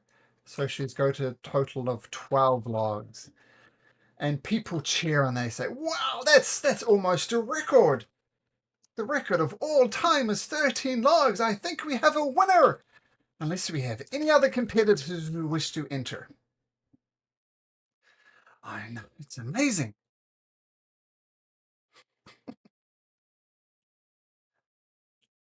So, Kiva, we'll give it a go. Okay. Anybody else? Okay. So three gold pieces enter. And what's your constitution modifier, Kiva? Plus what? +2.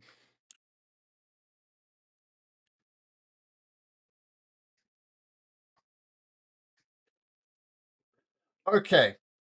So, Kiva, They place this weird device on the head, kind of clamp it around your neck. Not that it strangles you, but so that it's watertight. And they start tipping in water. The water's perfectly clean, so you're not worried about that. And then they fill it up and they give you a slap on the back. And they say, go! And the audience gives you a cheer, polite claps as off you go. Now, can you make me an athletics check, please?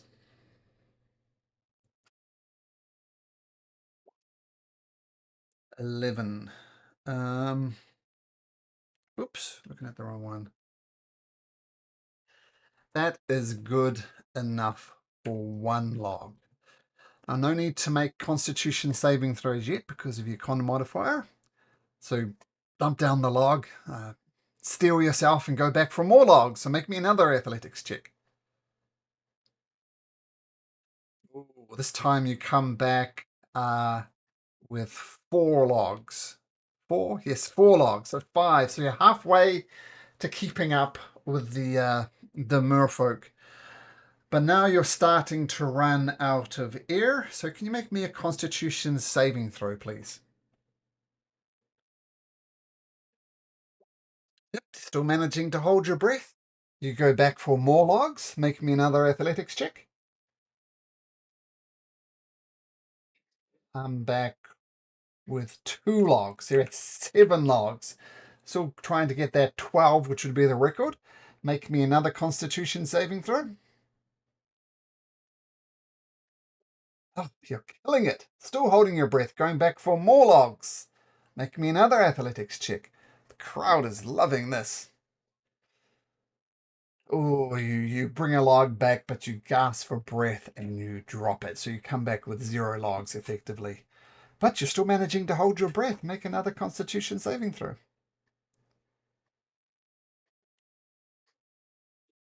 Or you taken some water and you're coughing and you're spluttering. You're still going, but you can make me an athletics check now at disadvantage as you're really struggling for air. Athletics at disadvantage. Oh! Come back with 4 logs. So what's that? You're at 11. You need 2 more logs to get it. Make me another Constitution saving throw.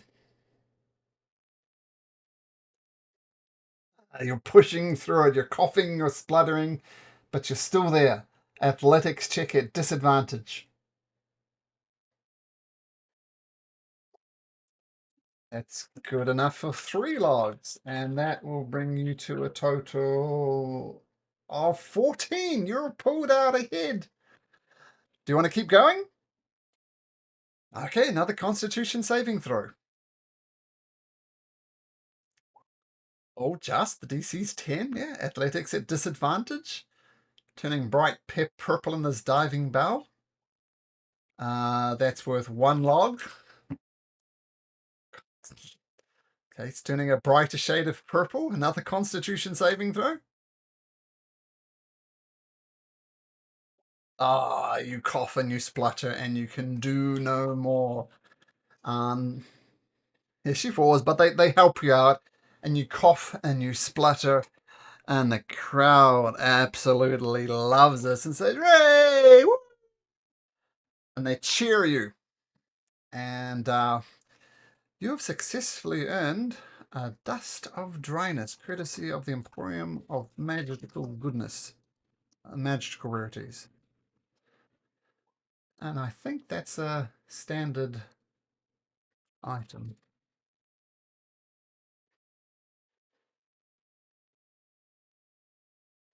Is it? Oh yeah, here it is. Yeah. Yeah, this is what it does. Why don't you roll the d6 plus 4 to see how many packets you have. So 4. It's a 6. It's d4 plus d6 plus 4. So 6 pinches of dust. How does Kiva celebrate her victory?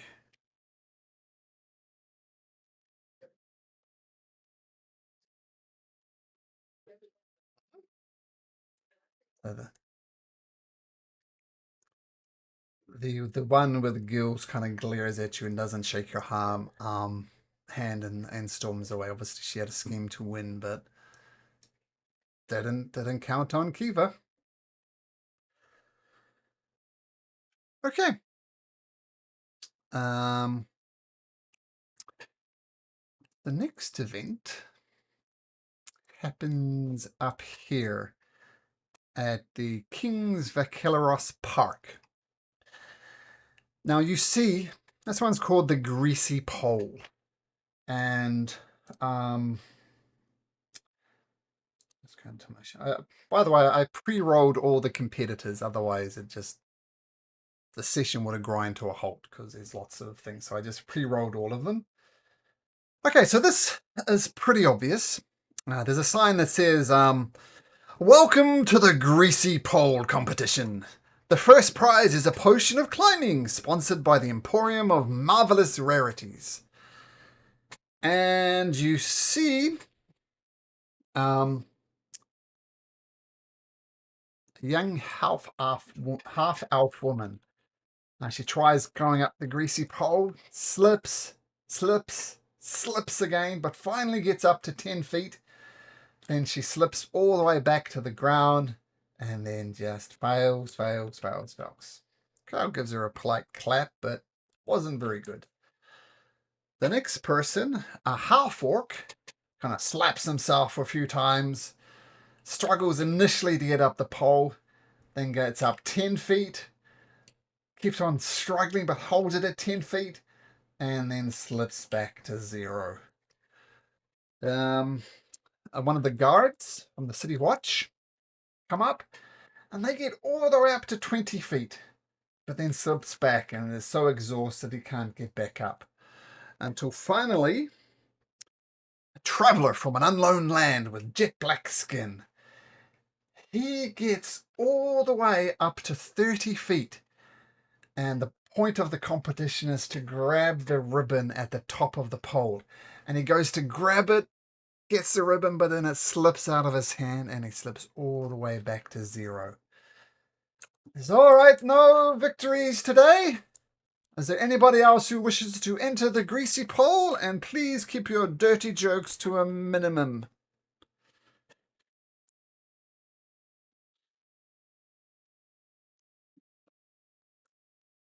So Kiva, Strife, I'm going to assume Reaver.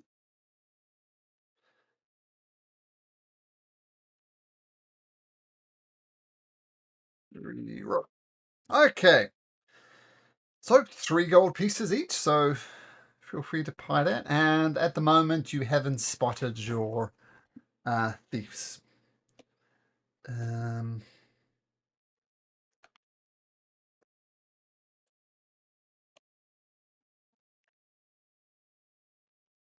Luckily, you didn't take the candy, Kiva. Otherwise, maybe the competition would be over.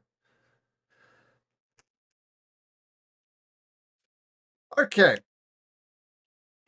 So we'll start with Kiva. The cloud gives you a clap. They recognize that you won the Merfolk Lumberjacks. You're getting a lot of respect around the city, as is Strife for that reason. But they cheer you on, they give you a polite clap, and make me an athletics check.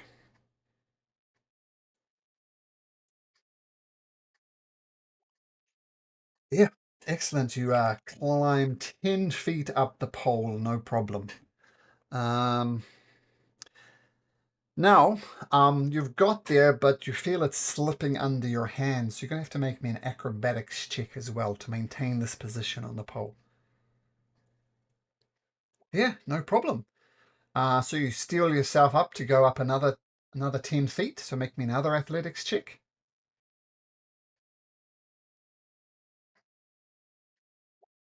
Oh, you make it up 20 feet.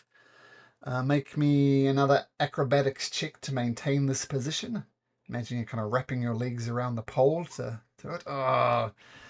And you slip back down to 10 feet. But you still have a chance to carry on. So make me an athletics check to get up the pole. Effectively get 2 failures. Unfortunately, you lose your grip and you slip all the way down to the bottom. Cloud gives you a check, a nice clap. That was a good effort. You got as high as can be expected. Okay, Strife, you're welcome to the stage next. Okay, athletics check.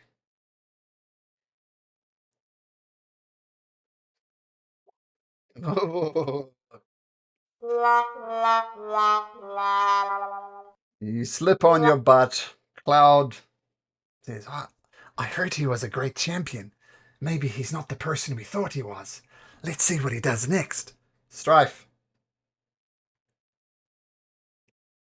Yeah, yeah.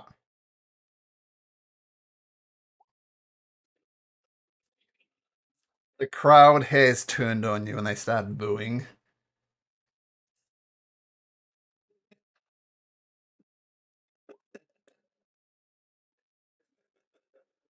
Too slippery indeed. So Strife doesn't even get any type of purchase on it.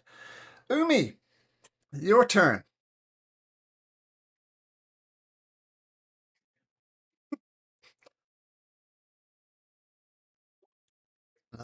Nah, you fail to get your grip. Not as bad as Strife, but no. Roll again. Nah. Crowd jeers, boos, hiss out, and it's not good. So it all comes down to Rero, the strongest amongst the group, surely. Hey, Rero, let's have a look. It's your athletics check. Struggle to get purchase. It's just too much upper body work. Try again, Rero.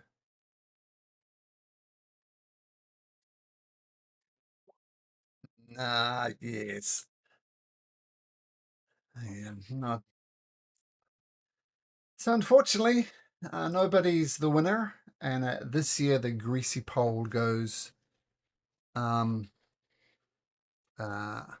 without a winner.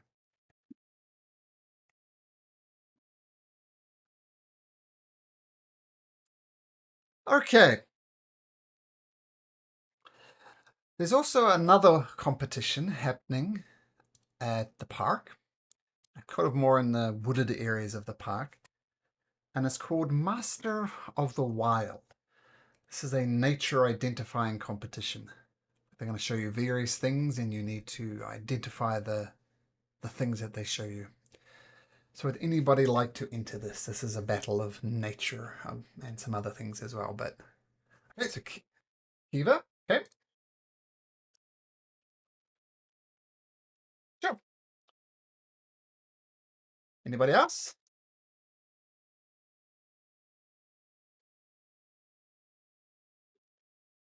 I mean the greasy pole kind of, that's 12 gold pieces just gone in a blink of an eye. Okay, sounds like just Kiva. Okay.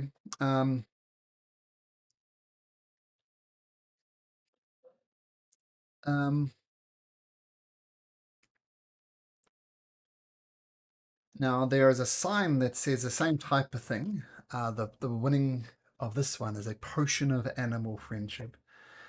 And an old druidic type character says, Father Hilaris. Welcome competitors. My name is Father Hilaris.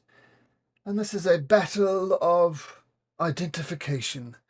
Anybody who successfully answers all my questions will be rewarded with a potion of animal friendship. But we all know all animals are our friends, and this is merely the cycle of life. And he goes around and gives each of you a daffodil.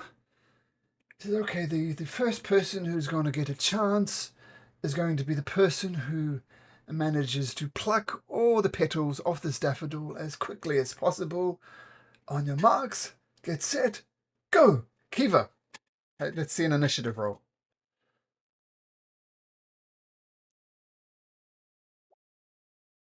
Not quite quick enough, unfortunately. A young human magic user says it. And He gets it, and oops.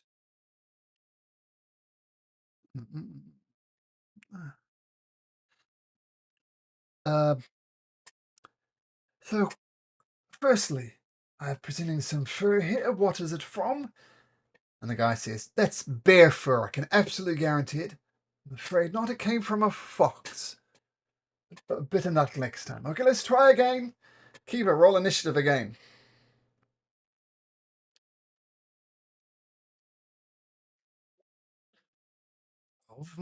Not good enough again.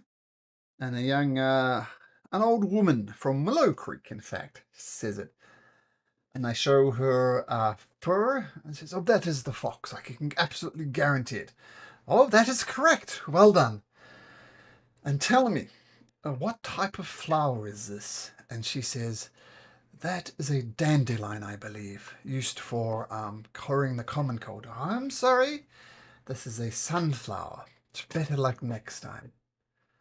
Okay, get your petals, rip them off, the marks, get set, go. Kiva, initiative. Oh, and Kiva, I believe your name is? Tell us, what is your experience with nature?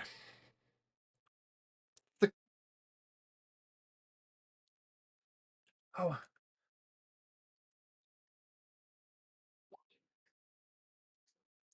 I can understand. This is something we can all learn from. And nature is a place to relax and recuperate and good for the mental health. All right. And she brings out a piece of fur. Would you please try and identify this, please? Okay. Make a nature check.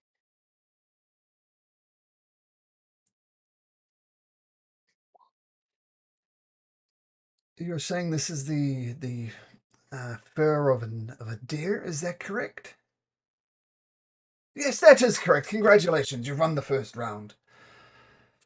Now, the second round, I'm going to present you with a flower.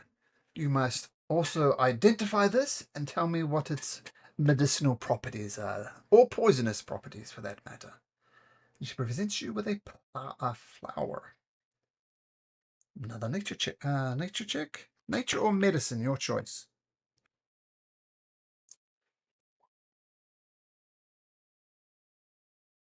And you say, oh, that's the bee poot variety, highly medicinal, known to cure most maladies. I'm sorry, this is in fact highly poisonous.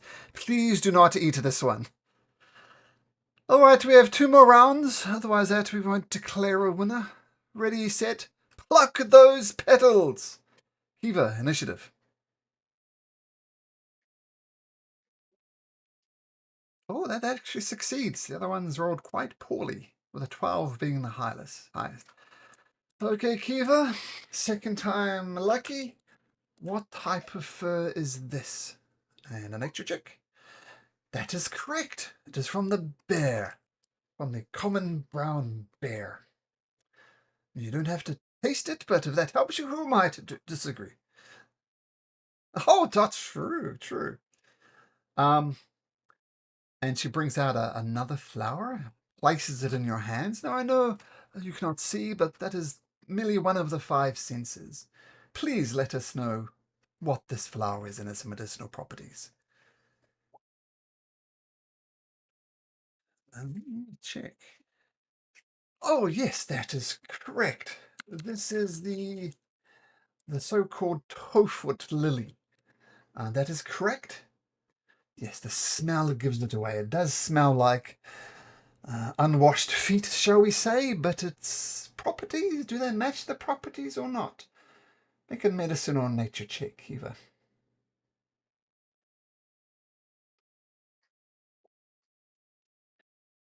Tell me, Sean, what is toefoot good for? Because you've won the competition. No, I'm telling you, welcome to the DM's world. Make something up.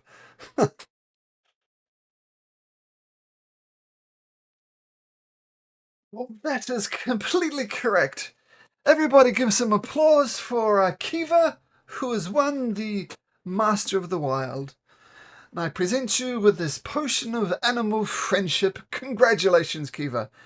Everybody give a clap for Kiva. She presents you with the potion of animal friendship. And so you can just add that to your inventory. You guys are not doing bad at all.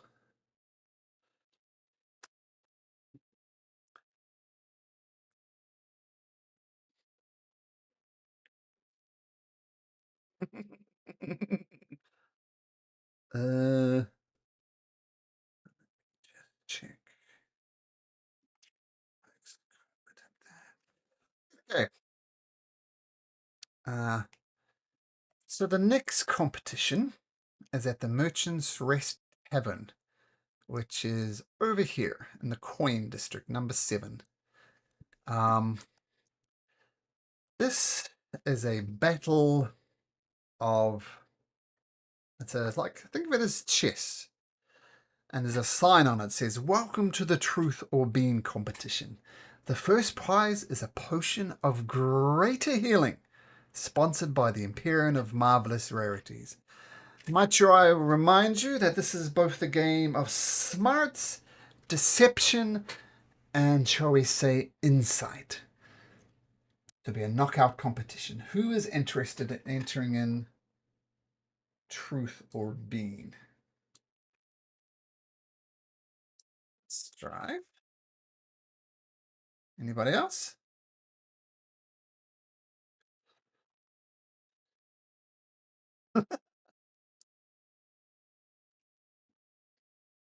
And the prize is a potion of greater healing, and I'll give you this one. It's a intelligence, insight, and deception competition.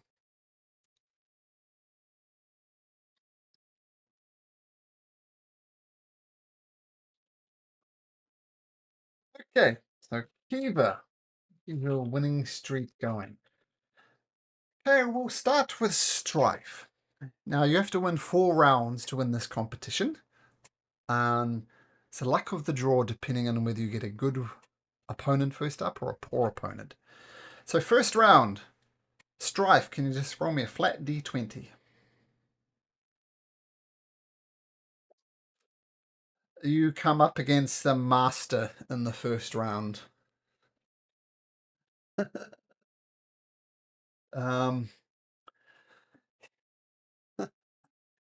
Introduce himself. Says, "Hello, my name is Rodner Steel Shield. I'm a dwarf. I've won this competition 3 years running. Bad luck on you getting me first up, but may the best man win."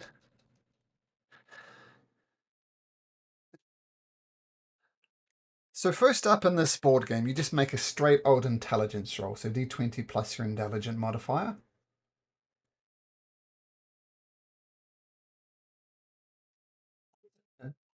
Oh, nice! He rolled a 21. So you're playing brilliantly. And the dwarf says, "Oh, that's some smart moves." But at the last moment, he just outsmarts you. But maybe you can see his moves coming now. Can you make me an insight check, please? You have to win the rest of these, by the way. Oh, you managed to outsmart him. You see his moves before he makes them. And the last, it's going to come down to deception. Whoever wins this is going to win. You might knock out the master. So, roll make me a deception check.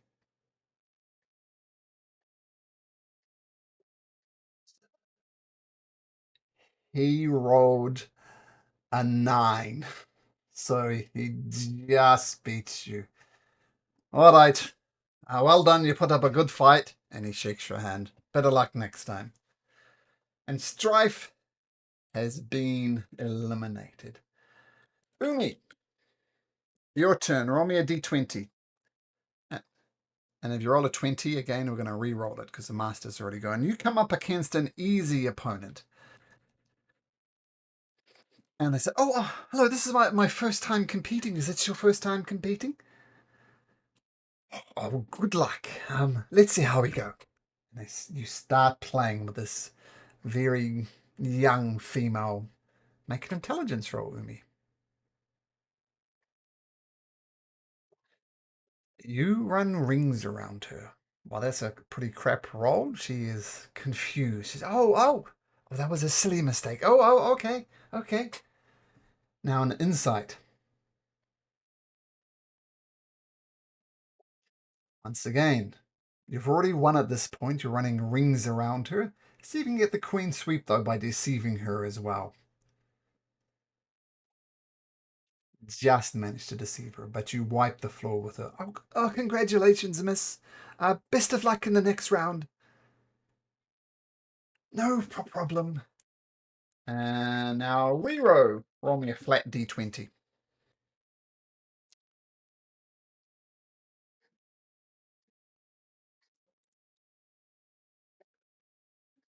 13. You too get an easy opponent in the first round. Once again, a green, young-looking male.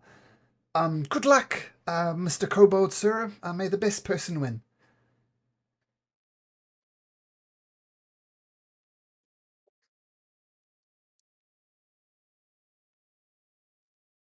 Yep, flat intelligence roll. There we go. That's good. That, once again, runs rings around them.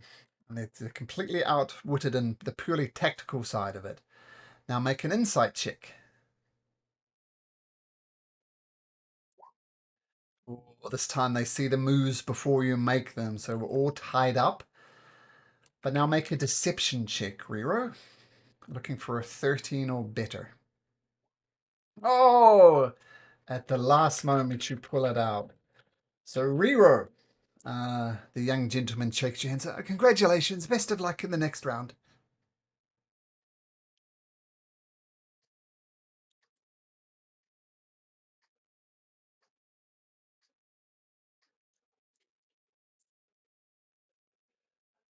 Is it sticky and covered in hair?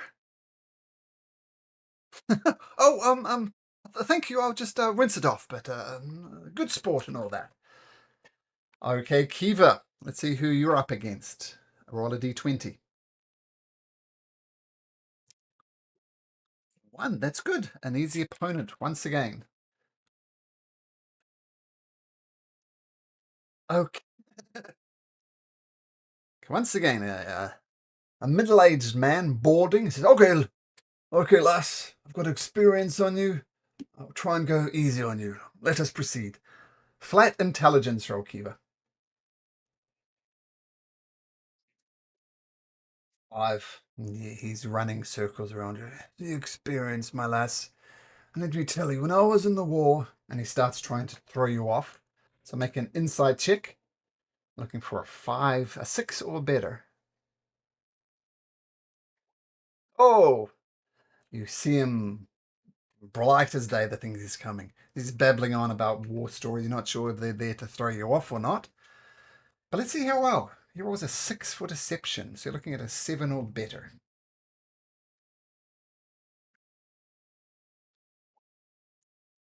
And he says, oh, and then I took an arrow to the knee, and oh my goodness. Oh, well, all was fair in love and war. Congratulations.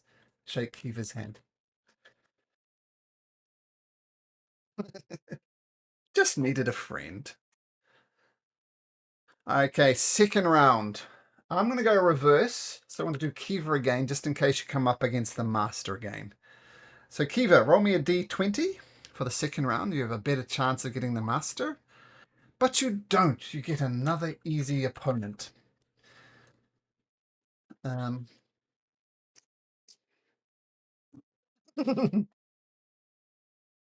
So it's actually the person who beat Wi-Fi. Says, all right, both had a victory. Let's see how this goes. Your opening move. Intelligence check. You're looking for a 10 or 11 or better, I guess. Circles around you. And they're getting overly confident, and their insight is merely a 6. You want a 7 or better on insight.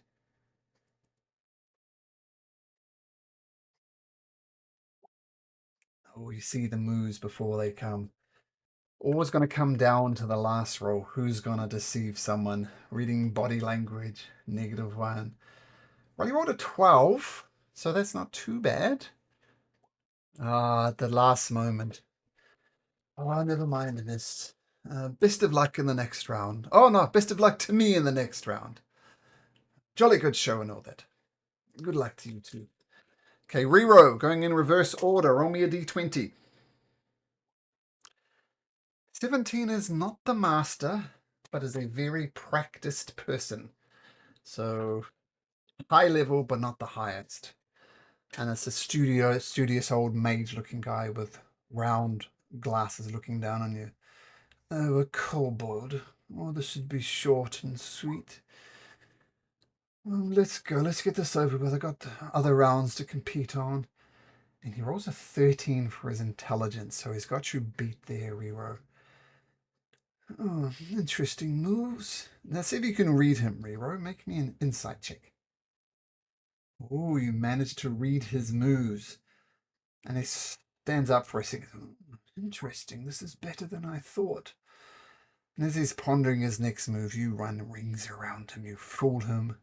And you come from behind and take the round. He rolled a 17 for his deception. So well done, Rero. I saw you gave the other man a candy. Do I get a candy as well? He starts plucking off kobold hair from it. Oh, well, that's true.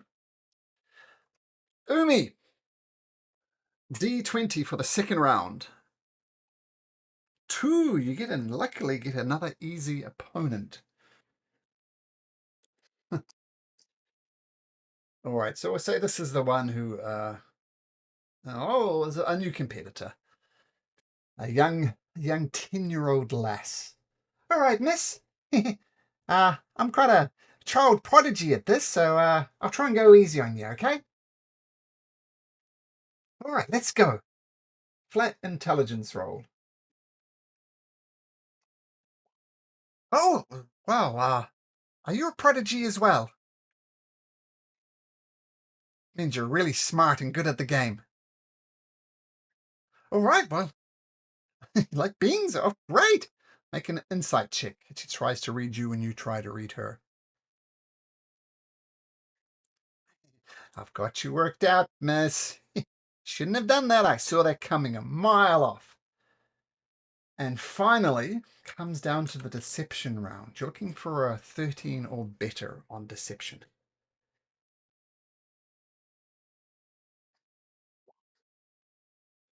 No DM inspiration or anything you want to call upon?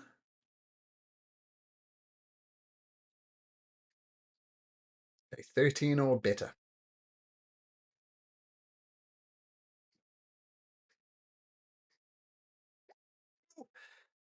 Oh, well, miss, this is quite the upset. I was supposed to win this.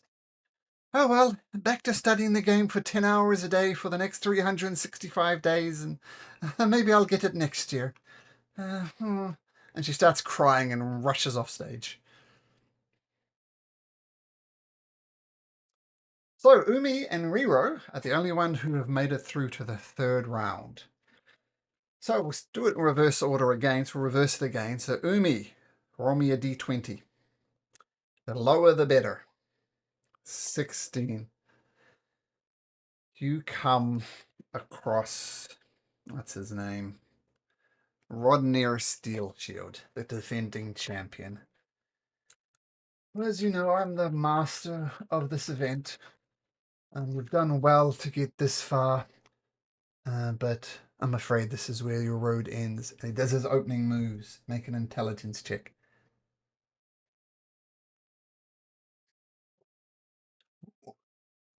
You are a creature not without skill.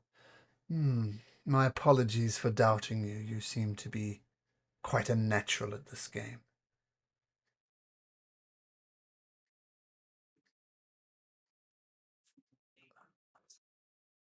All right, the game is still afoot.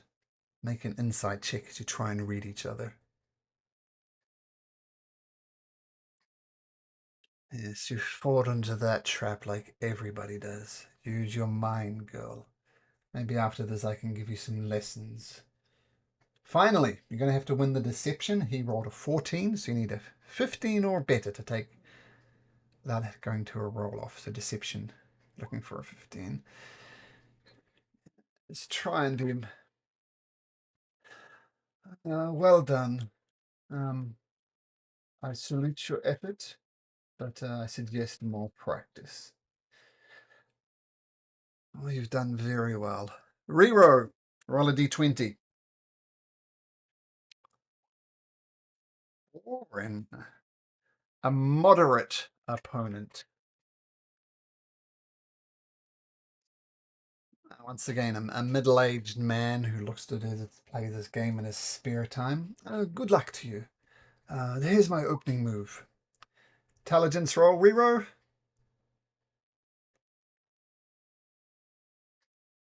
Oh, good move. Well done, old chap. That's smarter than what I did. And let's see if you can read him, Rero, with an insight check. I saw what you were planning, and I was a move or two ahead of you. Now, yeah, after a good start. I'm sorry, Rero, that, but this is the end of the line for you. Good try, well done. You almost.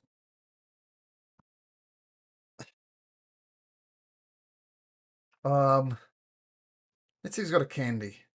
An 11 or more he does. Oh, yes, I have some squiggly wiggly from the halfling's treasury. It is all yours.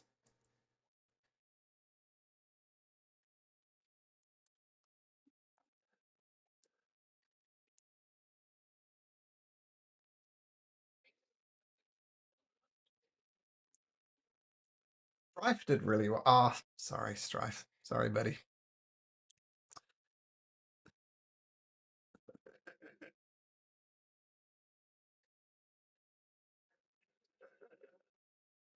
Yeah, well, unfortunately, you're right up against the master, right? So, just unfortunate. Okay. The next game. Oops. 2 more games to go. Giants board at the Berry Tower. Of course, you guys have been to the Berry Tower before.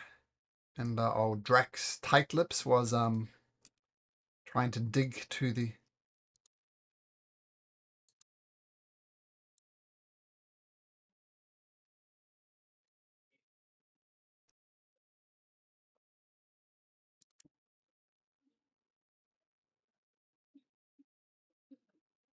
So I'm going to hold Umi's 1 to 14 because that's what she rolled. But you can keep an eye out now too, Umi, if you like, making a perception check. See if you can spot them in the crowd. Not yet. I'll let you know about at any point they turn up. So a large chess-like board has been set up on the seabed near the Berry Tower, almost exactly like a chessboard. But yeah, and welcome to the Giants board competition, says the sign. The first prize is a potion of growth sponsored by the Emporium of Marvelous Rarities. And I presume everyone is prepared both mentally and physically. I would like to ask 2 contestants to please take their place and we will begin. This is a competition of both intelligence and might.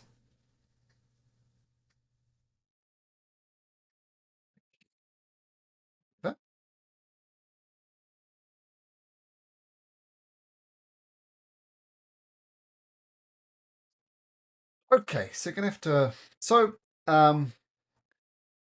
you go up against someone called Mavis, who's one of the guards. It says, Kiva, it's an absolute honor to be competing against you, and may the best person win. All right. So this is just going to be straight intelligence rolls and a straight strength roll. To both identify the piece and pick up the piece. So just make me a straight intelligence and a straight strength.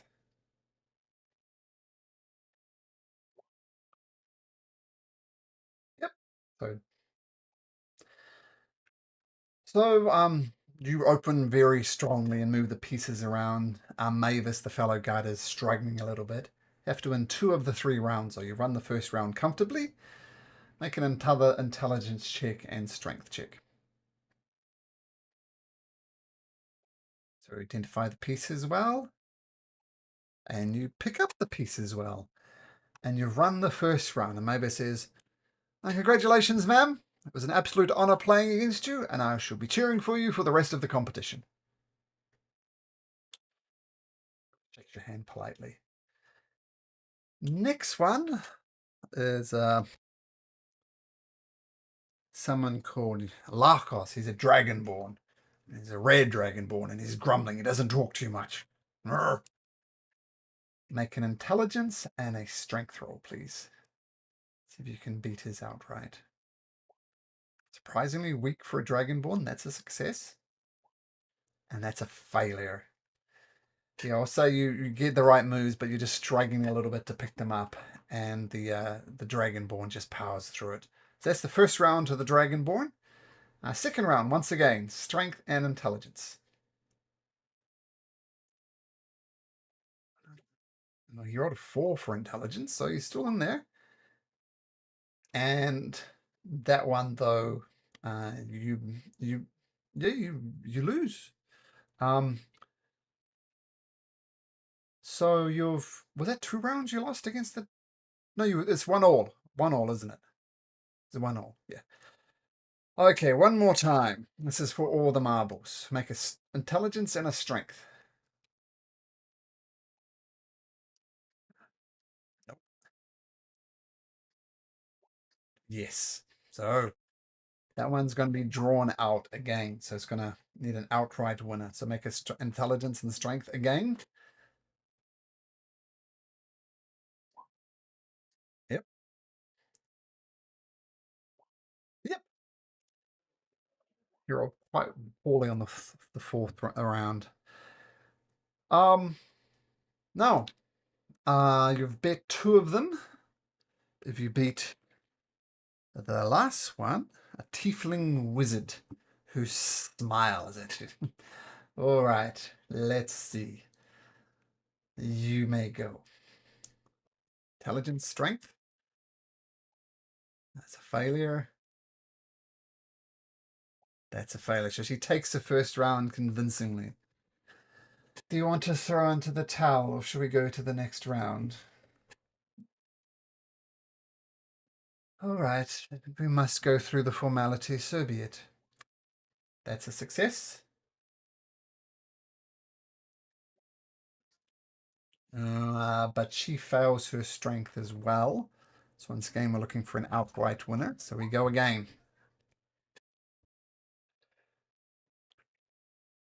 Yep, that beats her 17, yep. And that beats her 8. Well, that was surprising. I think if it wasn't for your brutish strength, I would have won that easily. Well done. Seems as if you're the one to beat. I assume you'll be in the Battle of Champions. You'll be there for sure. Anyway, take your potion of growth. Congratulations. How many have you won, Sean? 3? 4? 3.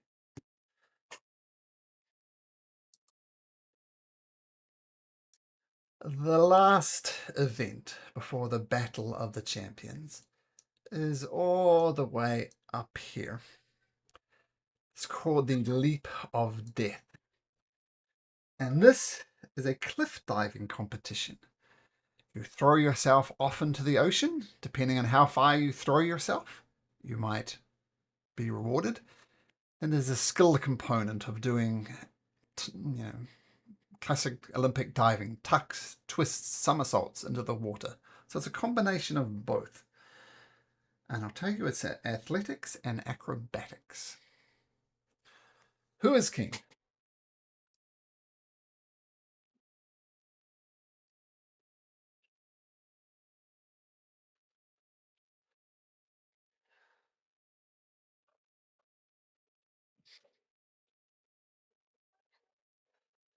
That's a rerow as well then.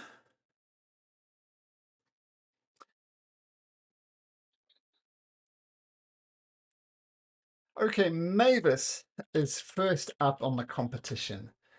And she leaps off. This is the guard that you defeated in the last competition. She leaps off, does a beautiful leap, gets far away from the cliff, does a couple of somersaults, and lands feet first for a total of 4 points. I'll explain the score. I'll tell you your scores when it comes up. The next one, a female adventurer called Borks. She comes out and once again clears the cliff easily. Gets 2 points for the leap. Does a single somersault though, just for 1 point. So she's on 3 points. Blimbo, who we haven't met before, is a halfling. He starts sprinting towards the side of the cliff, trips on a rock, smashes his head on the side of the cliff, falls to the ground, and splashes into the water. And you see the body of Blimbo in the water, not moving. Oh my god! Somebody do something! Save Blimbo! That's not... What are you going to do, Kiva? Dive into the water? Sure, make me an athletics check. This isn't your competition dive, but let's just see if you can get down there safely enough. Kiva, her glory increasing by the second. A beautiful leap. You land in the water with a nice little splash, and the limp body of Blimbo is next to you.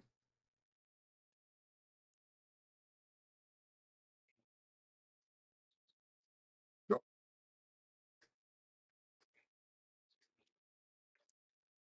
Okay, so Blimbo is a halfling, and with Kiva being as strong as she is, you manage to get him to a safe place on the side of the cliff at the bottom. I'm still not moving though, but he's out of the water at least.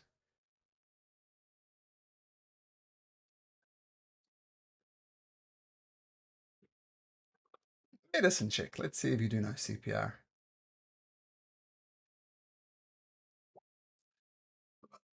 Still struggling. You could give it another go. I'm going to say it's at disadvantage because you broke some ribs and it's just going badly. So medicine at disadvantage.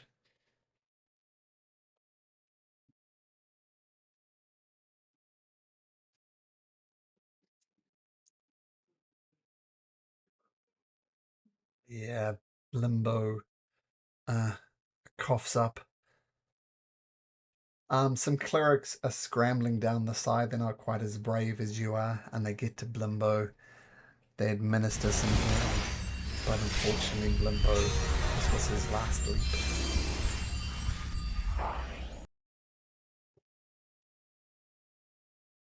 Oh, you did a...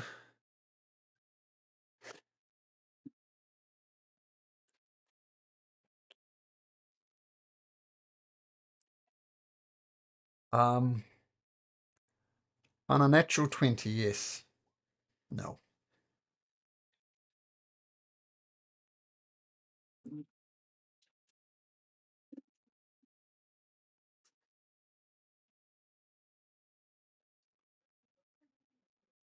Yes. So the clerics, with the help of Kiva, they take care of Blimbo. Well, thank you for your bravery, Kiva. Not many people would jump in for a stranger, but you did that. So we thank you, and we'll take care of the funeral arrangements. It's the least we can do. But thank you for your bravery, Kiva. Hey, with the poor Blimbo unfortunately not making it, the last competitor before you go is a female dragonborn, the same one that competed in the previous event. She does a beautiful leap and does a front tuck and just gets a total of 4 points. So 4 points is the number to beat. Okay, I've got Kiva listed here first. So Kiva, let's see how well you jump off the side. People are cheering you. I'll tell you what, I'm going to give you advantage on this because people aren't trying to give you any advantage they can because you went to save Blimbo. So make an athletics check at advantage.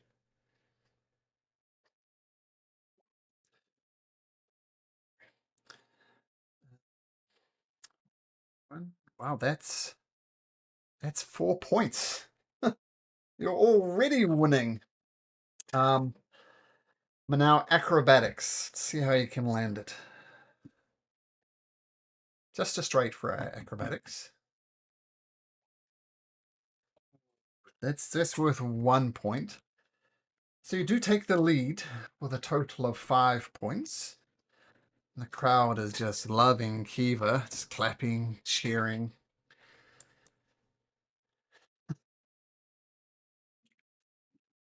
Strife, your turn to do the leap of death as you jump over the side of the cliff.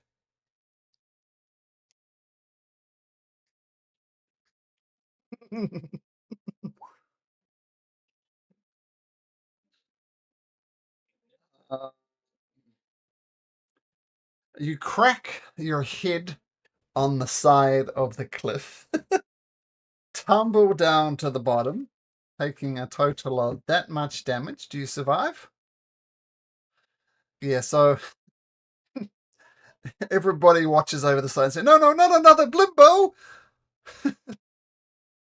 And you...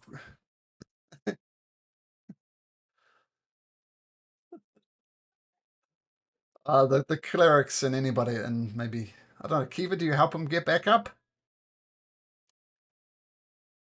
The clerics, oh, I'm terribly, terribly sorry. That at least it didn't go the way of poor Blimbo. But anyway, have some healing. That's what we're here for. And they heal you enough for you to get maximum hit points back. That's their job.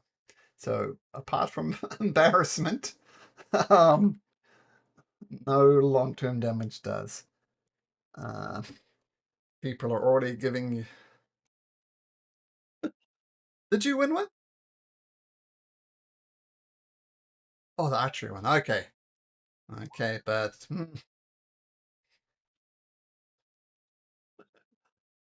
Umi, your turn to do the leap of death. So far, 2 people have almost died. It's living up to its name.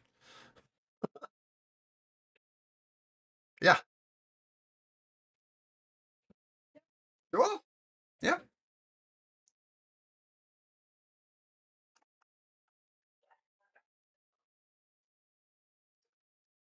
Okay. Okay, I'm going to give you advantage on both athletics and acrobatics. So you're going to have more time to leap and more time to twist. Yep, this is to get clear of the cliff. 14, pretty good. That's worth 2 points. You need a spectacular acrobatics check to beat Strife. To beat Kiva, though. But you're going to get leaping. Oh, acrobatics 21. I can do maths. 5, 5.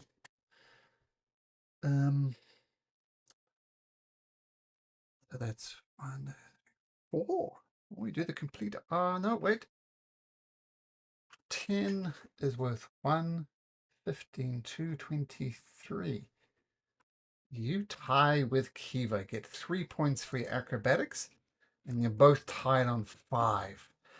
But Rero, Stu might take this. Rero.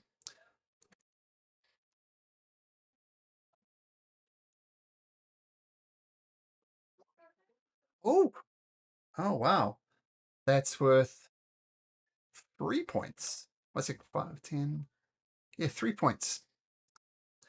And your acrobatics twist Rero. Oh my goodness, 19.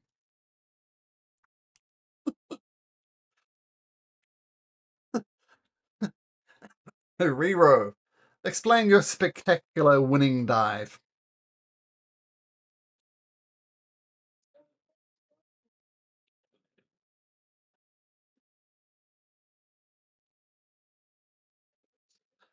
Ah, well done. Well done. I thought Kiva had another one. No, it's going to be Umi, but Rero from nowhere. Look at that. -1 to athletics, +1 to acrobatics. How you feeling, Strife?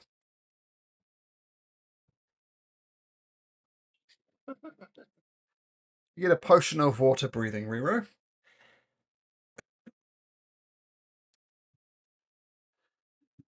Okay, so at the moment, crowds are kind of going back to their homes to get lunches, to get some sort of nutrition into their kids who've been eating candy, left, right, and center. So just a brief lull in the competition. The Battle of the Champions is due to start in about an hour or so. It'll be happening at the Dog Pit, which is down here at 103. But on the way back, stopping at Grand Car's Chains, almost written like a sign right in the middle of this bridge is a sign, and it says, "A curious thing lies at the top of the chain. Claiming it is truly a hero's game." Now, residents of Oathbreaker would know that it's illegal to climb the bridge, and the guards would be on the lookout. But apparently there's some sort of clue at the top of the bridge.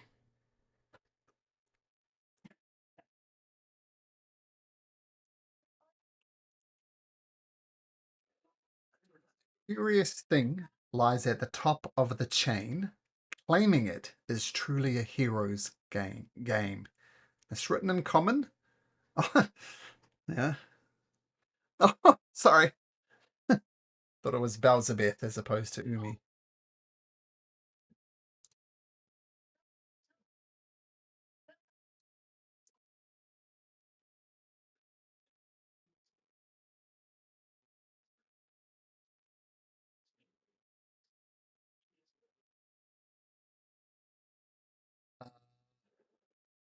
Okay.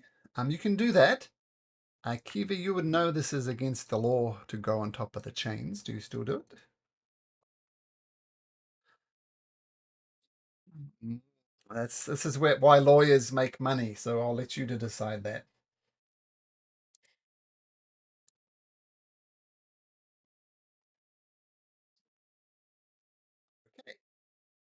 Okay, cool. I'm going to say you get there. Can you get him all the way there with telekinetic? That's no problem. No rolls or anything. It is 40 feet up the bridge and 60 feet above the river. So we need to be 40 feet.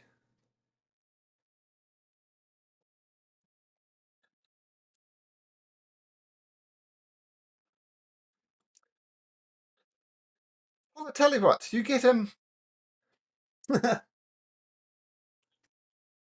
Make an athletics check. Strife DC 5. Got most of the way there. DC 5. You make it though. And make me a deception check as well.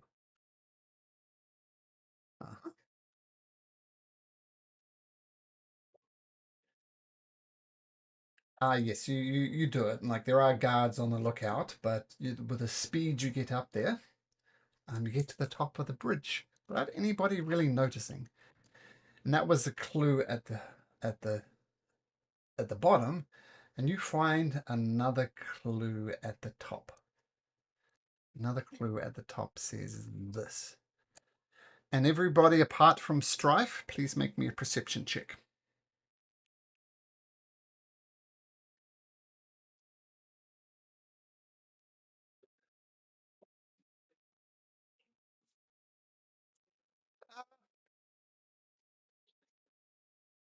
No, for reasons you can still make this. So, yep. So this will be more of a listening thing. So make a perception.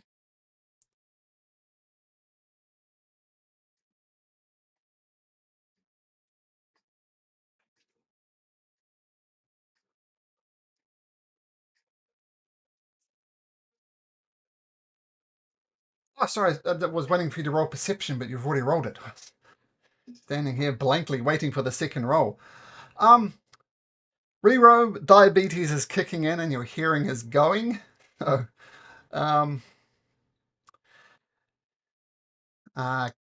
Kiva, you hear a voice.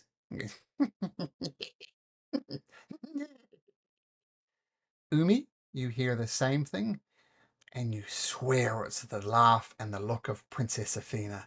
And you look around and you see some robes going around the corner and some guards promptly following. I'm not 100% sure it's Princess Athena, but definitely her look, definitely her laugh. Give that what you will. How are you getting down there, Mr. Strife?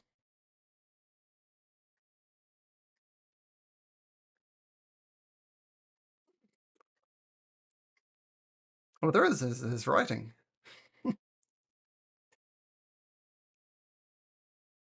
mean,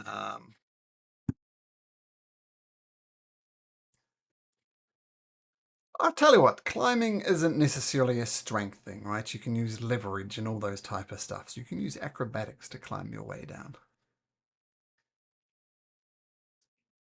Sure.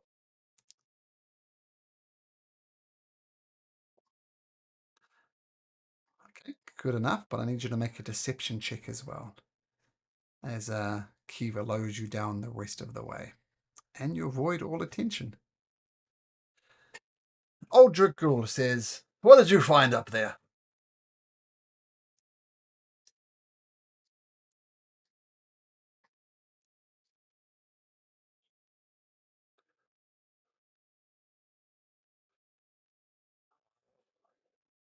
I've walked this street, both in the light and in the darkness.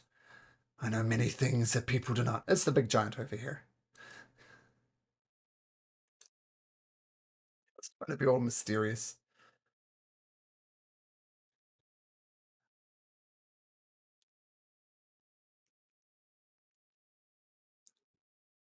Okay. So,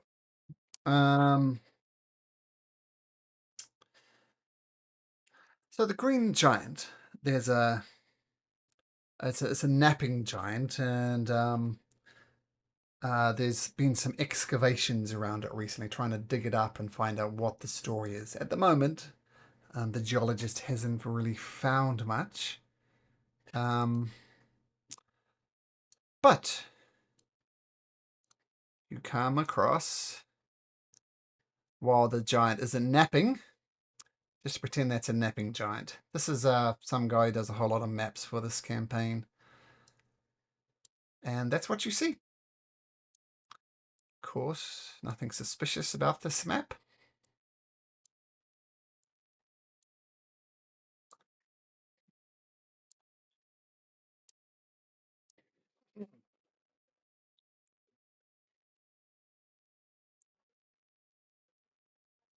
Okay.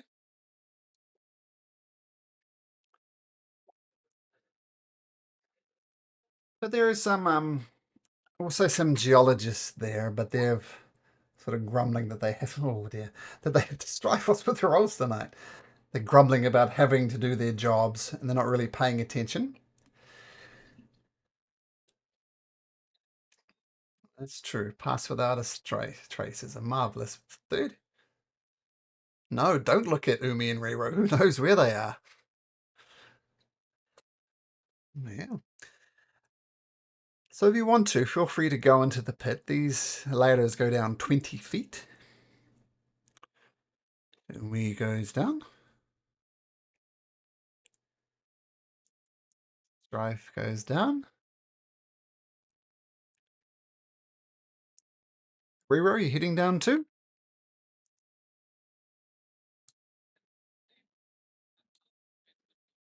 Sure. And Kiva. Okay, so you all come down the pit. I'll save for a moment because they'll probably be back next week. Aldrich Ghoul and Black keep a watch out. And so the clue, once again, was to find the treasure. You need to do less than you expect. Visit the green giant, and to the bugs you must pay your respect. What do you do?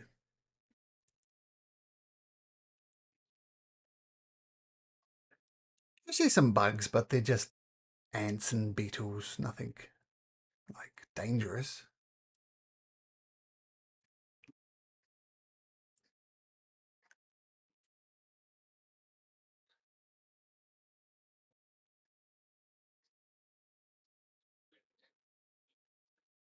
There is an X on a rock on the map. Well spotted. Mhm.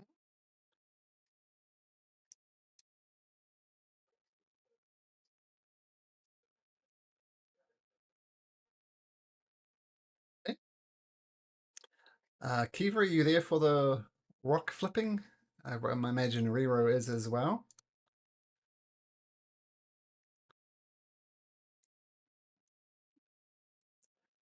You flip open the rock. Hundreds of bugs erupt out. And then hundreds of more. I think Indiana Jones in the Temple of Zoom, like scorpions, centipedes, all sorts of nasty bugs. And they erupt and begin attacking all of you. But that seems like the perfect place to end. We will resolve this combat. I think strife you can just forget about today. All your almost dying and well, think about the archery competition, we'll put it that way. And next week, no doubt we'll do the Battle of the Champions. And next week, Kiva, maybe time to start saying goodbyes. But we'll see what happens next week. Okay, take care, guys. And whoops, don't disconnect from my computer, disconnect from my phone. And hopefully I have my technical things sorted out next week. Okay, guys, take care. I'll see you later. Bye.